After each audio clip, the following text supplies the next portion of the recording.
3、2、1。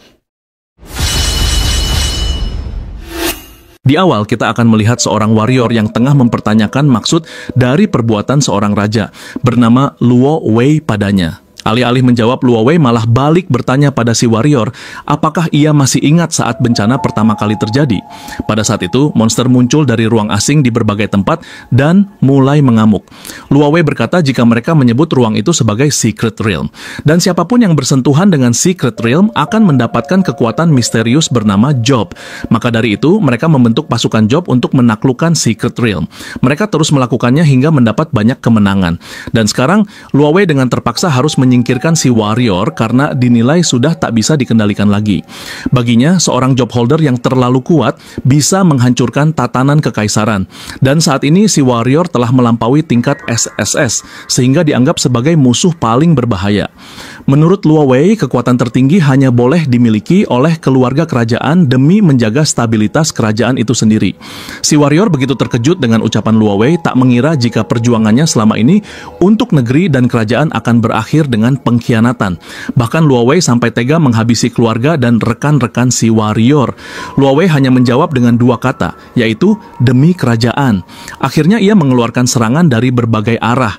Serangan tersebut sampai menembus armor si warrior. Ternyata Luo Wei memang sudah menyiapkan jebakan di dalam armor milik si warrior sejak lama. Jadi ketika ledakan terjadi, sebuah racun langsung menyusup pada luka di tubuh si warrior. Akhirnya ia ambruk ke dalam genangan air.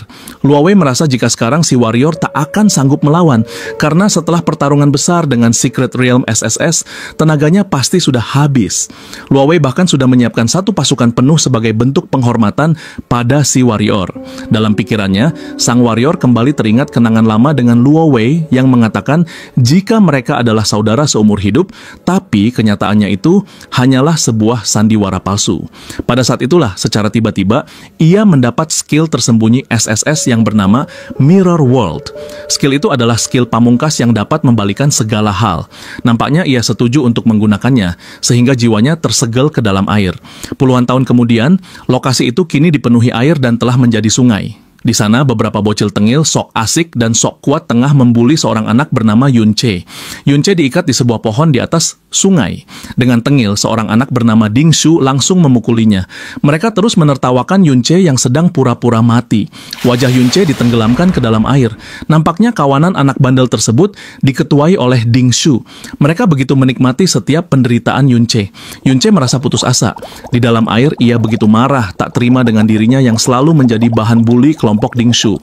Pada saat itulah, jiwa warrior yang sebelumnya tersegel di dalam air nampaknya bisa mendengar isi hati Yun Che. Namun, tiba-tiba saja seorang anak culun berkacamata bernama Qiaozi datang dan meminta mereka berhenti. Ding Shu merasa kesal dengan Qiaozi. Ia merasa jika mereka tak perlu khawatir dengan Yun Che karena ia memiliki skill chanter, meskipun skill tersebut memang tidak berguna untuk heal ataupun support. Ding Shu langsung menghampiri Qiaozi dan merangkulnya. Ia berkata jika Qiaozi tidak bisa bersikap munafik seperti itu, sebab dialah orang yang sudah membawa Ding Shu menemukan Yun Che. Jadi kalau Yun Che mati, itu adalah kesalahan Qiaozi. Qiaozi merasa ketakutan karena ia melakukannya di bawah paksaan Ding Shu. Ding Shu justru mengancam akan menenggelamkan Qiaozi juga. Ding Shu merasa begitu kesal, dirasa Qiaozi sudah berani padanya, ia berniat memukul Qiaozi. Tapi tiba-tiba sebuah cahaya muncul. Perhatian mereka teralihkan pada cahaya terang yang muncul dari langit. Mereka semua menjadi begitu panik karena itu adalah tanda kemunculan Secret Realm. Mereka semua berlari terbirit-birit, merasa jika Secret Realm baru yang muncul tak bisa ditangani oleh level rendah yang mereka miliki saat ini. Qiaozi berpikir untuk ikut lari menyelamatkan diri, namun ia menoleh ke arah Yun Che yang masih terikat. Akhirnya ia memutuskan untuk kembali menyelamatkan Yun Che lebih dulu.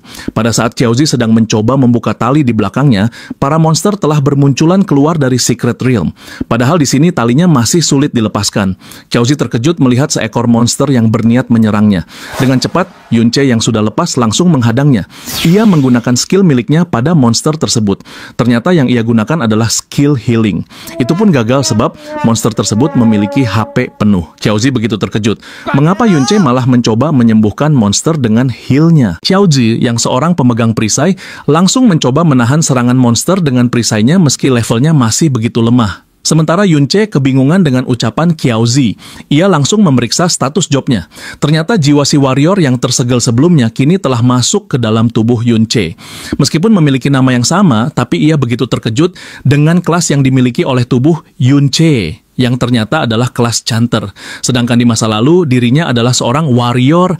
Akhirnya ia sadar jika itu bukanlah tubuhnya yang dulu, melainkan tubuh seorang anak yang bernama Yunche dan memiliki skill penyembuhan. Seharusnya ketika seseorang menyentuh Secret Realm, secara otomatis dia akan terikat dengan sistem dan mendapatkan job awal secara acak. Seiring aktivitas di dalam Secret Realm, kekuatan seseorang akan berkembang dan dia akan memperoleh kemampuan sesuai dengan jobnya. Dulunya ia adalah seorang warrior yang kekuatannya bahkan telah sampai puncak. Ia juga ingat dengan dirinya yang telah menggunakan skill bernama Mirror World. Setelahnya ia jadi terperangkap di dalam dunia cermin, hingga akhirnya ia mendengar teriakan anak yang bernama Yunche. Dan akhirnya Yunche si warrior kembali hidup di dalam tubuh Yunche yang seorang chanter. Meski merasa tak senang dengan skill chanternya yang sekarang, tapi ia begitu berterima kasih pada Yunche yang telah memberinya kesempatan untuk kembali hidup dan membalaskan dendamnya. Qiaozi berteriak meminta Yunche untuk membantu karena dirinya hanya bisa menahan 3 ekor monster saja. Yunche menyadari jika tubuh yang ia pakai saat ini memang begitu lemah. Bukan hanya tak mampu melawan monster yang lemah saat ini dengan skill ampasnya, ia bahkan tak bisa melarikan diri. Melihat semua skill chanter yang ia miliki, rasanya tidak ada yang berguna satupun untuk sekarang. Saking lemahnya, job chanter yang ia miliki bahkan tidak memiliki nilai tempur sama sekali. Semua arah perkembangan hanya bertipe support. Jadi job chanter ini tak bisa menyaingi job tempur lainnya. Ia mengerti, mungkin karena itulah Yunche selalu dikucilkan. Namun berkat kemampuan tempurnya di masa lalu, ia setidaknya masih bisa bertahan lebih lama. Ia harus segera mencari cara agar bisa keluar dari situasi seperti ini, karena jika staminanya habis, situasinya akan lebih berbahaya. Setelah melihat skill mirror tersembunyi, ia seolah memiliki harapan dengan memanfaatkannya. Namun saat ini ia masih belum mengerti cara menggunakannya. Di sini Yunche mencoba memakai skill mirrornya pada Little Demon Bee di hadapannya. Skillnya pun gagal digunakan karena persyaratannya belum terpenuhi. Yunche semakin bingung, apakah ini karena level skill mirrornya yang rendah atau memang dibutuhkan permukaan reflektif seperti air. Yunche kembali mencoba. Kali ini ia menggunakannya pada bayangan reflektif si monster dalam air. Meski begitu, skillnya masih gagal digunakan. Masalahnya karena level yang dimiliki target. Ia merasa jika syarat penggunaannya memang harus digunakan di permukaan yang seperti cermin, tapi jika level Yunche belum mencukupi, maka tidak bisa dipaksakan. Ia memutuskan mencari target lain. Yunche berpikir untuk menargetkan senjata yang dibawa si monster. Lagi-lagi skillnya gagal digunakan. Yunche terus mencoba skillnya. Qiaozi yang melihatnya merasa jengkel dan meminta Yunche berhenti menggunakan skill supportnya yang tidak berguna. Karena sekarang di hadapan mereka, monster yang bermunculan sudah semakin banyak. Monster dengan level yang lebih tinggi juga muncul. Melihat hal itu, Qiaozi sudah putus asa. Ia merasa jika saat ini mereka tak memiliki harapan. Untuk melawan para monster itu, setidaknya mereka harus mencapai level 10. Qiaozi langsung terjatuh, merasa syok dengan apa yang ia lihat. Di hadapannya, segerombolan monster dengan berbagai jenis dan level telah siap menyerang. Sementara Yunche lagi-lagi sibuk dengan skill mirror yang masih ia coba gunakan pada sebuah batu. Tetap saja, meski pada batu, skillnya tetap gagal digunakan. Seekor monster besar sudah siap menyerang Yunche. Yunche masih bersikap santai dan berpikir jika skill mirrornya pasti akan bekerja pada skill miliknya sendiri. Akhirnya, skill Binding Vines milik Yunche pun berhasil dibalikan. Skill support milik Yunche yang awalnya tidak berguna, kini telah menjadi skill Chaos yang mampu digunakan pada semua monster secara bersamaan. Monster yang awalnya berniat menyerang Qiaozi seketika berhenti. Para monster langsung menyerang satu sama lain. Qiaozi yang melihatnya begitu bingung karena semua monster mendadak menyerang satu sama lain. Tapi Yunche akhirnya tahu jika ini adalah efek skill miliknya setelah dibalik. Yang semula membungkam target, sekarang membuatnya kacau. Skill yang awalnya hanya bisa membungkam satu target, setelah dibalik menjadi skill duri yang bisa mengacaukan seluruh target. Monster atau unit yang berada dalam pengaruh skill tersebut akan menyerang secara acak. Yunche menyeringai. Ia akhirnya mengetahui kekuatan sebenarnya dari skill mirror, yaitu membalikan fungsi skill menjadi versi tak terduga. Bagi Yunche, Mirror World ini memang pantas disebut skill tersembunyi peringkat SSS. Skill tersebut tidak hanya membalikan efek skill, tapi juga jelas memberikan peningkatan menyeluruh.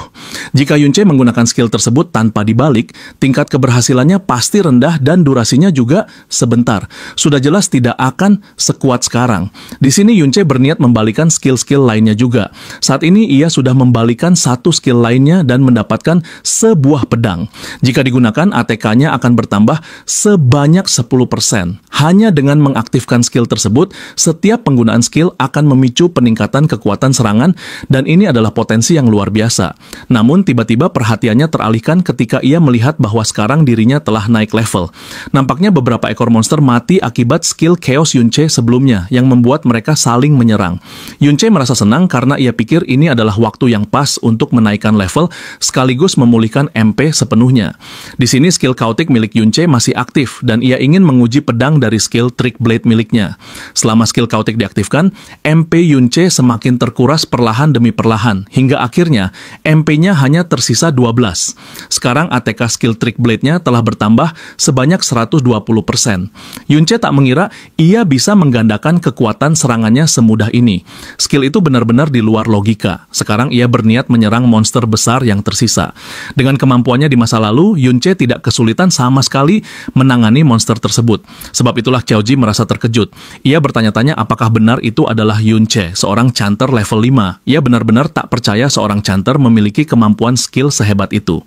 Akhirnya, Yunche berhasil mengalahkan monster besar itu dengan begitu mudah. Dengan percaya diri, Yunche merasa sekarang dirinya bisa mengalahkan monster elit yang akan bangkit di hadapannya. Namun, ternyata yang bangkit adalah Boss Chimera level 21. Boss itu meraung begitu keras ke arah Yunche dan Xiaoji. Tanpa peringatan, Boss Chimera itu bahkan sudah siap menerjang mereka berdua. Xiaoji begitu ketakutan melihat monster besar yang levelnya jauh di atas dirinya. Meskipun terkejut, Yunche masih bersikap tenang dan mencoba menganalisis Boss Chimera tersebut. Boss Chimera itu sudah menerjang ke hadapan Yunche dan Yunche mengangkat pedangnya tinggi-tinggi. Ia mencoba kembali mengaktifkan skill Chaotic-nya, namun sayangnya skill tersebut gagal karena boss monster ini rupanya kebal terhadap chaos. Dengan cepat, Xiaoji berlari dan langsung melindungi Yunche dengan perisainya. Ketika melihat Xiaoji, dalam benaknya Yunche teringat pada rekan seperjuangannya, Ben-Ben, yang juga memiliki kelas sebagai pemegang perisai. Ben-Ben selalu melindunginya dan selalu memarahi Yunche ketika ia menyerang tanpa hati-hati. Setelah mengingatnya, ia melihat Xiaoji yang terluka parah akibat serangan Boss Chimera tersebut. Tubuh Xiaoji bahkan terpental begitu jauh. Dengan cepat, Yunche berlari ke arah Xiaoji. Dalam benaknya, ia tak percaya Xiaoji bisa senekat itu. Yunche menghampiri Xiaoji yang telah tergeletak di sana. Tanpa berlama-lama, Yunche langsung menggunakan skill healingnya pada Xiaoji karena HP-nya benar-benar sangat lemah, hanya tersisa 4. Meskipun Yunche sudah menggunakan 50 MP untuk skill basic heal pada Xiaoji, nyatanya HP milik Xiaoji hanya bisa bertambah sampai 25 saja karena skill healing milik chanter ini memang begitu lemah. Yunche langsung bertanya, apakah Xiaoji memiliki potion penyembuh? Karena Xiaoji memiliki satu potion, Yunche memintanya untuk segera meminumnya. Dalam hatinya, Yunche masih yakin bahwa ia mampu melawan Boss Chimera itu sendirian, apalagi melihat para monster kecilnya yang sudah hampir mati. Dengan begitu, ia yakin pasti berhasil. Yunche langsung meminta Xiaoji untuk menunggu saja di sana, karena ia akan menghabisi semua monster tersebut. Seketika Xiaoji terperangah, begitu terkejut sekaligus bingung mendengar ucapan Yunche. Dan benar saja, tanpa membutuhkan waktu lama, Yunche langsung menebas habis semua monster yang ada di sana dengan skill Trick Blade miliknya. Yunche terus mengaktifkan skill Trick Blade dan Chaotic-nya agar ia bisa melipat gandakan kekuatan ATK dari Trick Blade, supaya bisa langsung menghabisi Boss Chimera. Namun setiap skill yang diaktifkan memiliki batas waktu, dan Trick Blade hanya bisa bertahan selama 60 detik saja. Di sini level Yunche kian meningkat. Dari jauh, Xiaoji hanya bisa menyaksikan Yunche yang tengah menghabisi para monster dengan tebasan secepat kilat, sebab Yunche harus menggunakan Trick Blade sebanyak 5 kali dalam 1 menit untuk meningkatkan ATK-nya. agar bisa membunuh bos monster tersebut. Yunche juga merasa jika dirinya seharusnya bisa mencapai level 10. Xiaoji yang melihatnya sangat kaget dan tak percaya bagaimana Yunche yang ia kenal sebagai chanter lemah bisa menghabisi para monster seorang diri dengan begitu brutal. Level Yunche kian meningkat dan saat ini levelnya telah mencapai level 12. Dengan kecepatan kilat, Yunche menebas bos Chimera itu dengan kekuatan skill Trick Blade yang telah digandakan. Melihat semua yang dilakukan Yunche, Xiaoji begitu terkejut dan tak percaya dengan apa yang ia lihat. Ia bertanya-tanya apakah dirinya sedang bermimpi, karena bagaimana mungkin Yunche, seorang chanter level 5, bisa menyapu bersih monster di dungeon seorang diri. Kini Yunche telah mencapai level 15. Ia berhasil mengalahkan penguasa dungeon dan membersihkan dungeon itu. Xiaoji masih terpaku dan bertanya, apakah yang berdiri di hadapannya benar-benar Yunche yang ia kenal? Yunche sedang melihat notifikasi yang meminta dirinya mengambil item dari para monster. Xiaoji kembali bertanya, bagaimana Yunche bisa sekuat ini? Melihat Xiaoji, Yunche kembali teringat pada sosok Ben Ben, rekannya di masa lalu. Bahkan sekilas, wajah mereka hampir mirip. Sambil menatap Xiaoji, Yunche langsung bertanya, apa hubungannya dengan Ben Ben? Xiaoji begitu terkejut. Bagaimana bisa Yunche tahu nama Ben Ben? Sebab Ben Ben adalah nama panggilan dari kakek buyutnya. Yunche begitu terkejut mengetahui bahwa Xiaoji adalah cicit dari rekan seperjuangannya, yaitu Ben Ben. Ia kembali teringat pada wajah sombong Ben Ben ketika masih bocah, merasa tak percaya jika Xiaoji benar-benar cicit bocah kecil itu. Meski begitu, Xiaoji merasa bingung karena seingatnya semua rekan dan orang-orang yang ia kenal telah dihabisi oleh Luo Wei. Yunche langsung bertanya mengenai Ben Ben, kakek buyut Xiaoji, namun Xiaoji segera meminta Yunche untuk tidak membicarakannya sekarang. Dengan raut murung, Xiaoji berkata bahwa jika memang Yunche tak ingin menjawab pertanyaannya, maka ia tak perlu mengatakan apapun karena itu seolah sedang mempermalukannya. Padahal Xiaoji hanya tidak tahu alasan Yunche menyembunyikan kekuatannya seperti ini.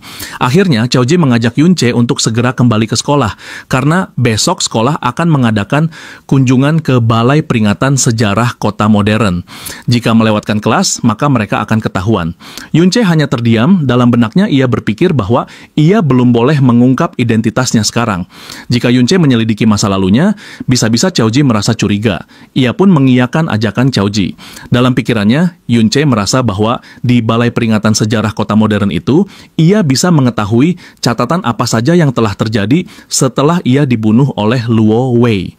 Keesokan harinya, semua anak sekolah menaiki kereta menuju Balai Peringatan Sejarah Kota Modern. Di sana terlihat juga Xiaoji dan Yunche yang duduk di kursi bagian belakang kereta. Lagi-lagi Yunche merasa bahwa zaman telah banyak berubah. Kini manusia bahkan bisa menggunakan produk dari dungeon untuk menggerakkan kereta. Sambil melihat keluar jendela, Yunche tak menyangka jika keadaan kota telah begitu maju.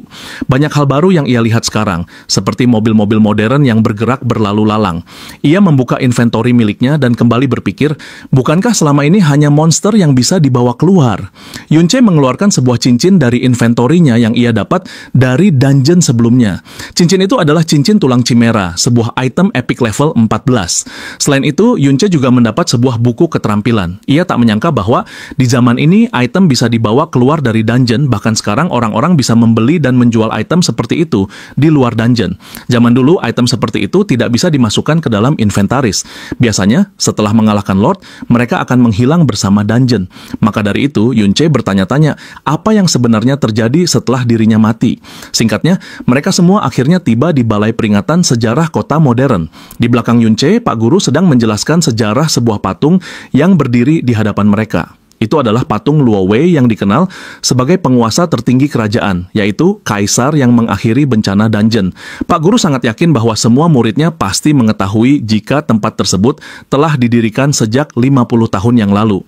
Ia menjelaskan bahwa dahulu kehidupan manusia selalu diliputi rasa takut, apalagi setelah kemunculan dungeon peringkat SSS yang paling mengerikan muncul. Semua orang benar-benar hidup dalam keresahan dan ketakutan mendalam. Tapi pada saat itu, raja mereka, yaitu Luo Wei, langsung mengatasi ketakutan rakyatnya dan bertarung dengan darah serta keberanian. Meskipun banyak korban berjatuhan, sang raja berhasil menaklukkan teror dungeon mengerikan tersebut. Sayangnya, tepat pada saat itu, ia menghadapi pemberontakan yang sudah lama direncanakan. Dalangnya, seperti yang diketahui semua orang, adalah Yunche. Mendengarnya, Yunche begitu terkejut. Itu tak sesuai dengan apa yang terjadi. Tak lama, geng Dingshu kembali menghampiri dan merasa tak percaya bahwa Yunche dan Xiaoji masih hidup, padahal sebelumnya ia melihat mereka tersapu ke dalam dungeon yang baru terbentuk. Temannya meyakinkan Dingshu bahwa Qiaoji selamat pasti berkat bantuan seorang master yang membersihkan dungeon itu. Mereka terus saja meledek dan menghina Qiaoji serta Yunce di tengah keramaian para murid lain. Yunce yang melihat Dingshu sempat bingung dan memikirkan sesuatu. Orang-orang yang mendengar pembicaraan mereka langsung menghampiri dan mengalihkan perhatian pada Dingshu.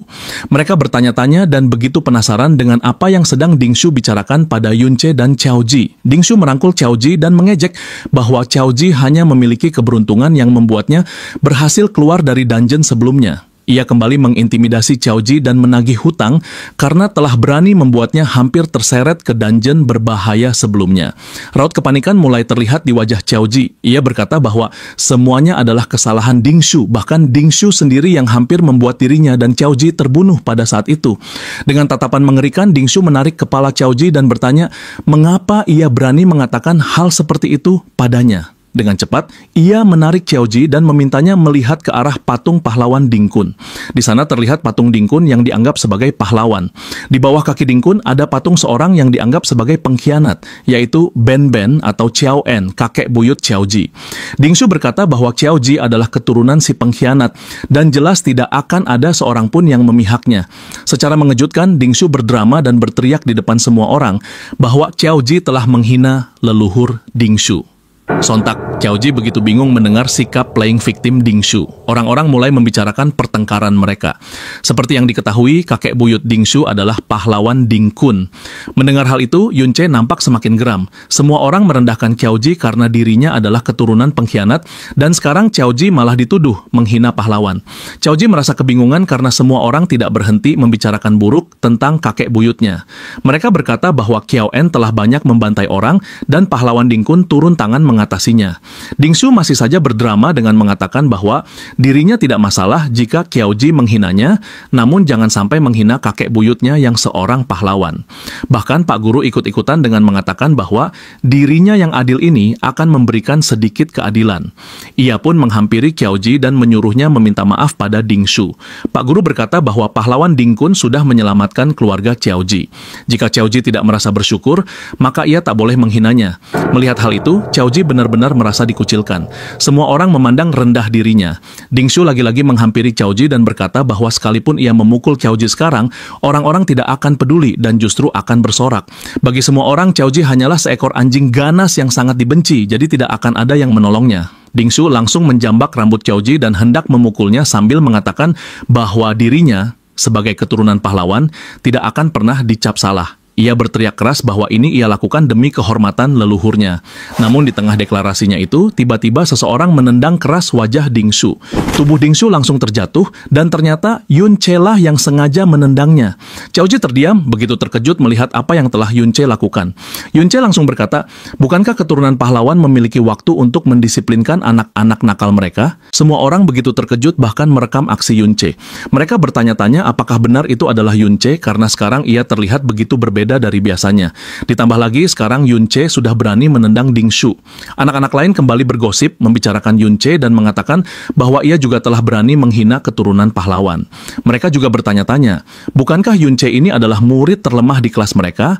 Ia adalah seorang chanter level 5, tapi bagaimana bisa Yunce sekarang memiliki keberanian seperti itu? Dingshu tersenyum mendengar berbagai komentar buruk yang langsung dikeluarkan oleh semua orang pada Yunce. Dingshu berkata bahwa seharusnya Yunce bersyukur ia tidak mengejarnya, tapi sekarang Dingshu akan menghajar Yunce. Dingshu bersama teman-temannya telah siap untuk membalas perbuatan Yunce. Sementara itu, Yunce masih bersikap tenang tanpa ekspresi. Dengan cepat, Yunce menghampiri mereka dan mendaratkan sebuah pukulan di wajah mereka satu persatu. Karena itulah Dingshu langsung terduduk, merasa begitu kesakitan setelah menerima satu pukulan lagi dari Yunce. Melihat Dingshu dan teman-temannya yang tak berkutik setelah dihajar Yunce, semua orang begitu bingung. Mata Dingshu membelalak tak percaya, sekarang dirinya telah dihajar habis-habisan oleh Yunce yang biasa ia bully. Semua orang begitu terkejut melihat seorang Dingshu yang sampai tak berdaya setelah dipukul Yunce. Mereka mulai berpikir bahwa Dingshu sebenarnya begitu lemah. Dingshu begitu emosi dan mengeluarkan skill kemarahannya. Ia berteriak, bagaimana mungkin seseorang level 5 yang begitu lemah bisa lebih kuat darinya? Dengan kemarahan, Dingshu langsung mengeluarkan senjatanya, yaitu palu tempa api. Ia berkata bahwa Yunce hanya sedang beruntung saja. Dengan palu besar di tangannya, Dingshu berniat untuk kembali menyerang Yunce. Justru Yunce lah yang langsung menghampirinya karena celah Dingshu begitu besar. Yunce menggunakan skill pedang tipu daya yang membuat kekuatan serangannya meningkat sebanyak 80%. Ia meluncurkan satu pukulan lagi pada Dingshu. Dingshu benar-benar tak mengira hal seperti ini akan terjadi. Tubuhnya lagi-lagi ambruk hanya dengan satu pukulan dari Yunce. Tiba-tiba saja pihak keamanan begitu terkejut melihat mereka saling bertarung. Yunce meletakkan kakinya di atas tubuh Dingshu yang tergeletak tak sadarkan diri. Keamanan meminta healer untuk segera menyembuhkannya. Semua orang tercengang melihat kecepatan Yunce. Mereka mulai ragu, apa benar selama ini Yunce adalah seorang level 5? Apa mungkin selama ini ia telah menyembunyikan levelnya? Dua orang wanita dengan level tinggi sampai ikut terkaget-kaget melihat kejadian tersebut. Keamanan itu langsung memarahi Pak Guru karena telah membiarkan murid-muridnya bertengkar di aula. Pak Guru langsung menghampiri Yunce dan berkata bahwa ia telah melakukan dosa besar dengan menghina pahlawan dan sekarang justru berani menyerang keturunan pahlawan. Pak Guru begitu emosi dan berniat mengeluarkan senjata dari lengannya. Yunce telah menyadari hal tersebut, terlihat sedikit aura yang keluar dari cincin tulang miliknya. Dengan cepat, Yunce langsung menangkis senjata milik Pak Guru sampai hancur. Lagi-lagi, hal itu membuat semua orang mematung, tak percaya dengan apa yang mereka lihat. Yunce langsung berkata bahwa Pak Guru tak seharusnya mengatakan bahwa ia tak tahu malu. Justru Pak Guru sendiri yang mengaku sebagai orang yang adil. Tapi sebelumnya, mengapa ia hanya mau mendengar cerita dari pihak Dingshu saja? Yunce langsung bertanya, apakah Pak Guru sedang mencari muka pada keluarga Dingshu yang dikenal sebagai keturunan pahlawan? Pak Guru begitu emosi mendengar ucapan Yunce. Namun setelah melihat cincin yang dipakai olehnya, dalam benaknya ia bertanya-tanya dari mana Yunce bisa mendapatkan peralatan seperti itu. Sambil menyeringai, Yunce berkata bahwa ucapannya tadi hanyalah sebuah komentar. Ia merasa bahwa Pak Guru bukan orang seperti itu. Semua orang kembali dibuat takjub karena Yunce bahkan bisa memblokir serangan guru. Pak Guru berkata bahwa dirinya akan menyelidiki lagi masalah ini. Dalam benaknya ia bertanya-tanya, apa mungkin Yunce juga adalah seseorang yang mendapat dukungan sehingga bisa mendapatkan peralatan kuat seperti itu. Cincin Chimera yang dipakai oleh Yunce pun mulai kekurangan daya tahannya. Meskipun kualitasnya epic, tetap saja itu hanya item yang ditinggalkan oleh monster level 21. Terlalu berlebihan jika ia menggunakannya untuk melawan guru yang levelnya telah mencapai 35. Yunce berkata pada Pak Guru, sebagai hukumannya, usir saja ia dan Qiaoji dari aula. Yunce pun langsung berjalan keluar begitu saja dan mengajak Qiaoji untuk pergi, sementara Pak Guru masih merasa bingung. Semua orang mendadak terkagum-kagum dengan kemampuan Yunce barusan, sedangkan Qiaoji nampak tak nyaman dengan situasinya. Setelah mereka pergi, Pak Guru begitu panik dan meminta seorang healer untuk segera menyembuhkan Dingshu yang tak sadarkan diri. Sesampainya di luar, Yunce kembali berpikir. Setelah mendengar semua cerita sejarah barusan, itu berarti rekan dekatnya, Ben Ben, bahkan tak selamat dan ikut dihabisi juga oleh pahlawan palsu, yaitu Ding Kun. Melihat Qiaoji, Yunce merasa bahwa sekarang, jika ia bertanya, seharusnya Qiaoji mau menjawabnya. Akhirnya Yunce berkata bahwa pengetahuannya mengenai sejarah tak terlalu bagus. Jadi ia ingin Qiaoji menceritakan secara spesifik mengenai pahlawan Ding Kun. Qiaoji begitu gugup dan merasa tak yakin jika dirinya juga mengingat sejarahnya dengan benar. Qiaoji berkata bahwa pada saat itu pahlawan Ding Kun telah mengetahui konspirasi dari penjahat besar Yunce. Akhirnya Ding Kun memasang jebakan di sekitar dungeon SSS untuk memberikan dukungan dan begitulah ia menyelesaikan seluruh krisis pemberontakan. Yunce yang mendengar kata jebakan di sekitar dungeon kembali mengingat satu persatu kejadian yang menimpa dirinya dan rekan-rekannya pada saat penaklukan dungeon SSS terjadi. Qiaoji melanjutkan ceritanya bahwa pahlawan Ding Kun bercita-cita untuk menyelesaikan krisis dungeon sejak dia muda dan ia selalu berlatih keras untuk itu. Setelah dipromosikan oleh raja, Ding Kun bertarung di seluruh negeri selama bertahun-tahun, menyelamatkan berbagai tempat dari krisis seperti bencana kota Winterfell yang sangat terkenal. Mendengar nama kota Winterfell, seketika Yunce kembali teringat. Padahal dialah orang yang telah menaklukkan banyak monster di kota tersebut seorang diri. Yunce teringat dengan pedang yang dipegang di patung Ding Kun. Ia menanyakan tentang pedang itu pada Qiaoji.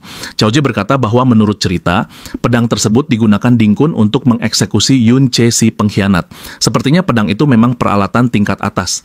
Yunce seketika begitu geram, bukan hanya kemuliaan dan pencapaiannya yang direbut oleh Ding Kun, tapi si pahlawan palsu itu bahkan telah berani mencuri pedang miliknya. Yunce pun berniat untuk menghabisi Ding Kun, si pahlawan palsu terlebih dahulu. Singkatnya, di luar komplek keluarga Ding terlihat melihat begitu banyak penjaga yang rata-rata adalah seorang petualang atau pengembara yang menjaga keamanan di sekitar rumah keluarga Ding. Para penjaga yang merasakan kehadiran seseorang langsung menoleh, dan ternyata itu adalah Yun-che dan Xiaoji yang sengaja lewat ke arah sana. Para penjaga itu pun tidak langsung menghiraukan mereka dan berpikir jika mereka berdua hanyalah anak-anak nakal. Yun-che yang melihatnya menyadari jika mereka harus waspada karena penjagaannya tampak ketat. Xiaoji yang takut ketahuan mengajak Yun-che untuk pergi saja, karena dengan penjagaan yang ketat, mustahil mereka bisa menyelinap masuk. Ditambah lagi, jika Dingshu kembali, maka mereka akan benar-benar tamat. Di sini, Yun-che hanya diam dan terus memikirkan niatnya yang ingin pergi dan menghabisi pahlawan Dingkun secara langsung. Menurut Xiaoji, Dingkun menghabiskan waktunya di dungeon tingkat tinggi. Tidak seperti di kehidupan masa lalunya, sekarang orang-orang tidak bisa dengan bebas keluar masuk dungeon begitu saja. Semua dungeon tingkat tertinggi kini dijaga ketat oleh para militer. Jika ingin masuk, dibutuhkan izin khusus. Dan Yun-che mengira keluarga Dingkun pasti memiliki izin tersebut di rumahnya. Yun-che bertanya pada Xiaoji apakah penjaga sebanyak itu memang dibutuhkan untuk menjaga kediaman keluarga Dingkun. Bukankah keluarga Dingshu ini hanya salah satu dari puluhan cabang keluarga Dingkun? Menurut Xiaoji, bagaimanapun juga keluarga Dingshu adalah keluarga pahlawan. Ditambah lagi ada dungeon tertutup di kediaman mereka, maka dari itu harus dijaga dengan ketat. Yun-che yang mendengarnya menjadi bingung sekaligus terkejut. Xiaoji memberitahu jika dungeon tingkat rendah memang biasa diperjualbelikan secara rahasia, dan bagi seseorang yang tidak punya kuasa ataupun pengaruh, tidak akan pernah bisa bermimpi untuk itu. Seperti Dingshu yang beruntung bisa masuk kapan saja dengan pengawal ke dalam dungeon untuk meningkatkan levelnya. Sedangkan mahasiswa biasa seperti mereka hanya bisa masuk dungeon pelatihan sekolah untuk naik level, itu pun harus bertarung terlebih dahulu. Mendengar hal seperti itu jelas membuat Yun-che terkejut. Nampaknya zaman kini telah jauh berubah. Yun-che menarikkan kesimpulan, semakin kaya dan berkuasa seseorang, maka level mereka juga pasti lebih tinggi. Xiaoji pun mengiyakan, sebab biasanya orang normal yang lulus dari sekolah levelnya berada di antara 15 sampai 20. Setelah lulus, banyak dari mereka yang tidak mendapat akses masuk ke dungeon, sehingga level mereka tetap di situ saja. Namun jika mereka mendapat pekerjaan yang berhubungan dengan dungeon, seperti penambangan dungeon nasional atau penjaga hutan, ada kemungkinan mereka bisa mencapai level 30 di usia parubaya. Seperti para penjaga di kediaman Dingshu sebelumnya, rata-rata mereka telah mencapai level 30. Biasanya, mereka harus mengikuti wajib militer untuk naik ke level lebih tinggi. Jika mereka ingin masuk ke organisasi resmi seperti guild atau akademi militer melalui penilaian sekolah, barulah mereka bisa masuk ke dungeon tingkat tinggi untuk mencapai level yang lebih tinggi juga. Dengan begitu, Yun-che semakin yakin jika dirinya membutuhkan izin khusus itu agar bisa menjadi lebih kuat. Xiaoji yang merasa ragu kembali membujuk Yun-che untuk kembali, karena sekuat apapun Yun-che, ia tetap tak akan bisa mengalahkan para penjaga tersebut. Dalam benaknya, Yun-che juga sadar betul jika dirinya yang sekarang masih jauh dari cukup untuk bisa menghabisi pahlawan palsu Dingkun, apalagi untuk menghabisi Luo Wei, raja tertinggi yang pastinya dilindungi berlapis-lapis. Namun, Yun-che tahu betul kemampuan yang diajarkan ketika mencapai level 30 biasanya hanyalah kemampuan di area kecil, seperti Eagle Eye, Enchanted Hearing, atau Red Spirit Summon. Menurut Yun-che, kemampuan itu tak cukup untuk mengawasi seluruh area mansion sepanjang waktu. Ditambah lagi, dungeon yang mereka jaga juga bukan dungeon berbahaya, jadi mereka pasti akan lengah.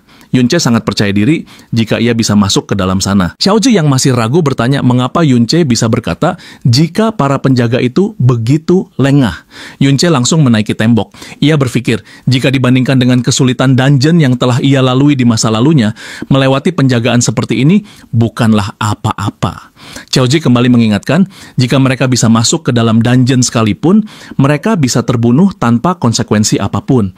Xiaoji yang tengah bicara langsung ditarik dari atas oleh Yun-che.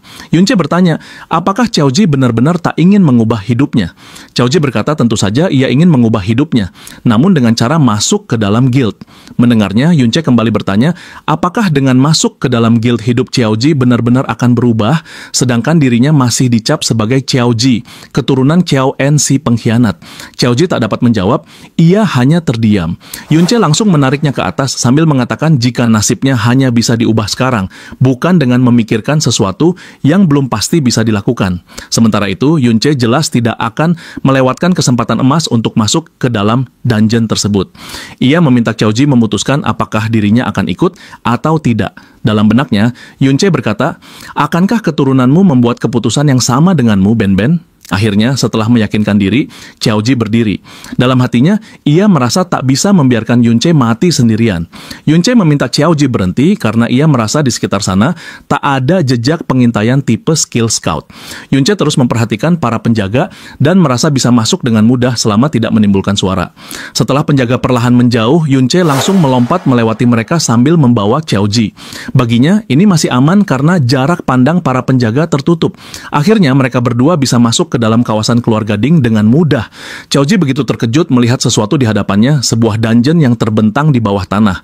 Mereka pun masuk ke dalam dan melihat beberapa ekor monster dengan level sedikit lebih tinggi dari dungeon sebelumnya. Melihat jumlah monster yang tidak banyak, Yunce merasa keluarga Dingshu pasti membersihkannya secara teratur.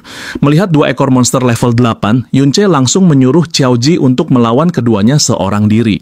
Xiaoji yang melihatnya merasa tak mungkin bisa menang. Namun tiba-tiba saja 2 ekor monster itu langsung menyerang Xiaoji. Ia hanya bisa menahannya sambil merengek ketakutan, bahkan tidak menyerang sedikit pun, hanya terus bertahan sambil merengek ingin pulang. Dari jauh, Yunce hanya diam melihatnya dan menyuruh Xiaoji untuk menyerang. Xiaoji kebingungan bagaimana ia bisa menyerang monster sambil menahannya, apalagi perisainya masih level 6. Yunce berkata ia masih mengamati dan memastikan tidak akan ada hal buruk yang terjadi. Xiaoji pun mengikuti perintah Yunce dan menyerang monster tersebut. Dari belakang, 1 ekor monster bersiap menyerang Xiaoji. Ia menjadi panik dan kebingungan. Yunce yang sedang mengamati merasa Xiaoji memiliki bakat yang bagus, hanya saja terlalu penakut dan mudah panik. Padahal, penilaiannya terhadap posisi spasial sudah cukup tepat. Itulah mengapa Xiaoji selalu terlihat panik, padahal dirinya tidak apa-apa. Xiaoji berteriak jika dirinya tak bisa menahannya lebih lama lagi. Melihat hal itu, Yunce berpikir banyak orang berhenti melangkah karena kehilangan keberanian untuk menantang diri sendiri. Dengan cepat, Yunce langsung menghabisi kedua monster tersebut dengan skill Blade of Trickery yang meningkatkan attack power sebanyak 70%. Akhirnya, Yunce bisa menarik kesimpulan bahwa cucu buyut Ben-Ben saat ini telah mengambil langkah pertamanya. Xiaoji berkata dirinya telah naik level, kini mencapai level 7. Yunce memberitahu bahwa pengalaman didistribusikan berdasarkan kontribusi. Jika Xiaoji tidak membuat 2 ekor monster sebelumnya hilang keseimbangan, maka ia tidak akan mendapatkan banyak EXP, meskipun Yunce yang membunuh monsternya. Di tangannya, terlihat sebuah pedang yang terbentuk dari kebencian terkonsentrasi pada tulang kaki. Yunce menyadari gerakan Xiaoji terlalu lincah dan bertanya bagaimana ia menambahkan poin atributnya. Ternyata Xiaoji selalu mengutamakan spirit, lalu menambahkan sisa poin secara merata pada yang lain. Yunce merasa bingung, karena biasanya pemegang shield tidak membutuhkan kelincahan. Xiaoji beralasan itu dilakukan agar ia bisa mudah mendapatkan party di sekolah, sebab orang-orang tidak ingin menunggu pemegang shield yang bergerak lambat. Monster bisa diambil oleh tim lain. Yunce memberi nasihat agar Xiaoji memiliki pandangan jauh ke depan, sebab setelah mencapai level 60, semua kelas memiliki persyaratan atribut. Misalnya, kelas Bastion Fortress membutuhkan 60 stamina dan 90 defense. Jadi, mulai sekarang Xiaoji tidak bisa menambahkan poin secara acak. Xiaoji berkata, tingkat tertinggi yang akan dicapai orang biasa sepanjang hidupnya adalah level 40. Yunce langsung menepuk pundak Xiaoji dan berkata, sekarang dirinya bisa memikirkan S-rank, bahkan hal yang melampaui S-rank itu sendiri. Dalam benaknya, Yunce juga merasa ia harus segera memikirkan kemajuan kelasnya sendiri. Kelas support miliknya bisa kembali seperti biasa dengan menggunakan Mirror World. Di sini, Yunce sudah memikirkan jika ada sesuatu yang terjadi, ia akan merubahnya. Namun, belum sempat ia melanjutkan pikirannya, tiba-tiba perhatiannya teralihkan ketika melihat XP dari level skill mirrornya bertambah. Sebab selama ini ia tidak mengira jika skill hebat ini bisa naik level. Beberapa saat kemudian, Yunce masih melanjutkan levelingnya dengan menghabisi setiap monster yang muncul di dungeon tersebut. Namun, skill Trick Blade-nya kehabisan waktu, dan monster berlevel 17 itu masih juga belum mati meskipun telah ia tebas berkali-kali dengan Trick Blade Attack 70%. Sekarang HP monster tersebut tersisa 124, sedangkan ATK boost-nya telah hilang. Setelah menyadari waktu skillnya telah habis, Yunce langsung mengeluarkan serangan terakhirnya. Ia sadar bahwa Trick Blade memang kuat, namun tidak cocok digunakan untuk pertarungan berdurasi lama. Monster itu pun akhirnya berhasil ia habisi. Stamina Yunce juga tak cukup kuat jika harus bertarung terlalu lama. Meski begitu, kecepatan levelingnya saat ini jauh lebih cepat dibanding leveling biasa. Yunce berhasil naik 2 level hingga mencapai level 17. Bahkan menghabisi para monster di sana juga menambah EXP Mirror World-nya. Di sini Yunce diminta untuk memilih item drop. Namun, tiba-tiba saja perhatiannya teralihkan. Ia mendengar suara dari bawah dan ternyata terlihat begitu banyak penjaga yang berpatroli sekarang. Xiaoji yang telah mencapai level 8 dan mendapat sebuah item menghampiri Yunche. Ia mengajaknya untuk segera kembali karena sekarang monster di dungeon mulai berkurang. Jika dilanjutkan, situasinya akan berbahaya dan mereka bisa saja ketahuan. Yunche pun merasa ucapan Xiaoji benar. Ia harus berhati-hati juga pada para penjaga. Jika diteruskan, ia bisa kewalahan. Yunche juga mendapatkan satu buah skill book dari drop monster sebelumnya. Skill book tersebut dapat membentuk penahan mana di udara. Ia mendapat reverse skill yang dapat melakukan phase shift pada objek berukuran sebesar batu bata. Yunche melihat bahwa XP mirror-nya masih kurang 30% lagi untuk naik level. Namun, meski masih level 1, Mirror World sudah begitu kuat. Entah akan sekuat apa setelah levelnya naik. Yunche berpikir jika ia membunuh boss monsternya, mungkin saja level mirrornya akan langsung naik ke level 2. Ia merasa jika melakukannya di dungeon lain, belum tentu akan mendapatkan skill EXP. Karena itu, Yunche berniat memeriksa boss di bagian tengah dungeon. Ketika Yunche berjalan ke sana, ia menyadari begitu banyak skill pengintaian digunakan di sekitarnya. Ia berhenti dan mulai mengintip keadaan boss dungeonnya. Terlihat boss dungeon tersebut sengaja disegel oleh sebuah rantai. Xiaoji yang melihatnya merasa ini memang boss dungeon yang dikendalikan. Ia baru kali ini melihatnya. Di dungeon sekolah, hanya guru yang bisa mendekat, sementara mereka tidak bisa. Terlihat beberapa penjaga di dekat sana. Yunche merasa rantai itu pasti sebuah gear tingkat tinggi. Yunche berpikir, jika sekarang ia menyerang boss monsternya, jumlah penjaga pasti akan bertambah banyak. Dengan levelnya sekarang, ia tidak akan mampu menghabisi boss monster selagi diserbu banyak orang. Terlihat seorang penjaga yang nampak lengah tengah buang air di sana. Dengan cepat, Yunche langsung menyergap penjaga itu dengan skill Trick Blade. Penjaga itu akhirnya berhasil dilumpuhkan. Yunche langsung memintanya berbicara jujur. Si penjaga yang panik berkata akan memberitahu apapun padanya, meski keluarga Ding telah membayarnya. Namun, ia tidak akan mempertaruhkan nyawanya untuk mereka. Yunche yang mendengarnya merasa bingung. Ia berniat menanyakan persoalan utamanya, yaitu izin khusus masuk ke dungeon. Penjaga yang ketakutan itu berkata bahwa izinnya ada di ruang belajar sang kakek buyut, dan benda tersebut ada banyak di sana. Ia bergumam merasa Yunche adalah penggemar sang kakek pahlawan. Di hadapannya terlihat aura mengerikan dari Yunche. Penjaga itu kembali panik dan berkata bahwa ia selalu melihat sang kakek buyut mengambil izin dari ruang belajarnya lalu pergi bersama kepala penjaga. Namun, semua izin itu hanya bersifat sementara, tanpa data personel di dalamnya. Jika tidak ada orang dalam, tetap akan dihentikan sebelum masuk. Yunche langsung menarik penjaga itu dan memintanya mengeluarkan semua barang yang ada di inventorinya. Akhirnya mereka menyeret penjaga itu keluar dari dungeon. Yunche kembali menanyakan, apakah hanya satu skill book yang ia miliki di inventorinya. Penjaga itu bersumpah bahwa ia hanya memiliki itu. Ia memberitahu bahwa keluarga Ding sangat pelit. Item drop dari dungeon harus diserahkan semua. Penjaga seperti mereka hanya mendapat barang sisa saja. Skill book itu hanyalah skill pasif permanen yang dapat meningkatkan DEF sebanyak 3% selama 10 detik setelah mendapat heal. Namun dengan skill mirror, efeknya bisa dibalik menjadi meningkatkan ATK sebanyak 6% setelah menggunakan skill heal. Penjaga itu juga memberitahu bahwa seorang penjaga sepertinya bahkan tak bisa masuk ke kediaman keluarga Ding tanpa panggilan. Semua anggota keluarga kecuali Ding Shu berlevel 30 ke atas dan dilengkapi gear tingkat tinggi, jadi mereka pasti tidak membutuhkan penjaga di dalam kediaman. Yunche bertanya, apakah itu berarti dirinya bisa mendapatkan izin khusus jika masuk ke dalam? Penjaga itu berkata, nampaknya tidak mungkin karena kepala keluarga sedang ada di dalam. Saat ini di kediaman tersebut ada sang kakek berkumis, kepala keluarga utama yang telah mencapai level 42. Yunche pasti akan kalah melawannya. Di kediaman Ding Shu juga ada master tua dan kepala keluarga ketiga yang telah mencapai level 50-an. Namun sekarang mereka sedang pergi karena urusan bisnis. Jika mereka kembali, keadaan akan semakin berbahaya. Jadi saat ini Yunche hanya harus menangani kepala keluarga utama level 42. Setelah mendapat informasi, Yunche membuat penjaga itu pingsan. Ia meminta Xiaoji menunggu di luar, sedangkan dia akan memancing kepala keluarga keluar. Yunche kembali ke dalam dungeon, tepat ke lokasi boss dungeon. Ia berpikir, mereka sengaja memakai gear level tinggi seperti rantai itu untuk menyegel boss dungeonnya. Selama bos dungeonnya masih hidup, dungeon tersebut tidak akan hilang, sehingga mereka bisa memanfaatkannya untuk jangka panjang. Yunce memutuskan untuk melepaskan mekanisme pengunci rantainya saja, karena itu satu-satunya cara aman. Ia segera menyerang salah satu penjaga di sana. Di kehidupannya yang dulu, Yunce sudah sangat ahli dalam melepaskan kunci rantai level tinggi seperti itu. Semua orang tiba-tiba panik setelah mendengar suara. Tak lama kemudian, Yunce langsung menarik gear rantai level 10 tersebut. Itulah caranya untuk memancing kepala keluarga keluar dari kediaman Ding. Semua orang panik melihat bos dungeon mulai mengamuk. Di luar dungeon, di kompleks kediaman keluarga Ding, kepala keluarga memerintahkan para penjaga untuk masuk dan memperkuat dungeon.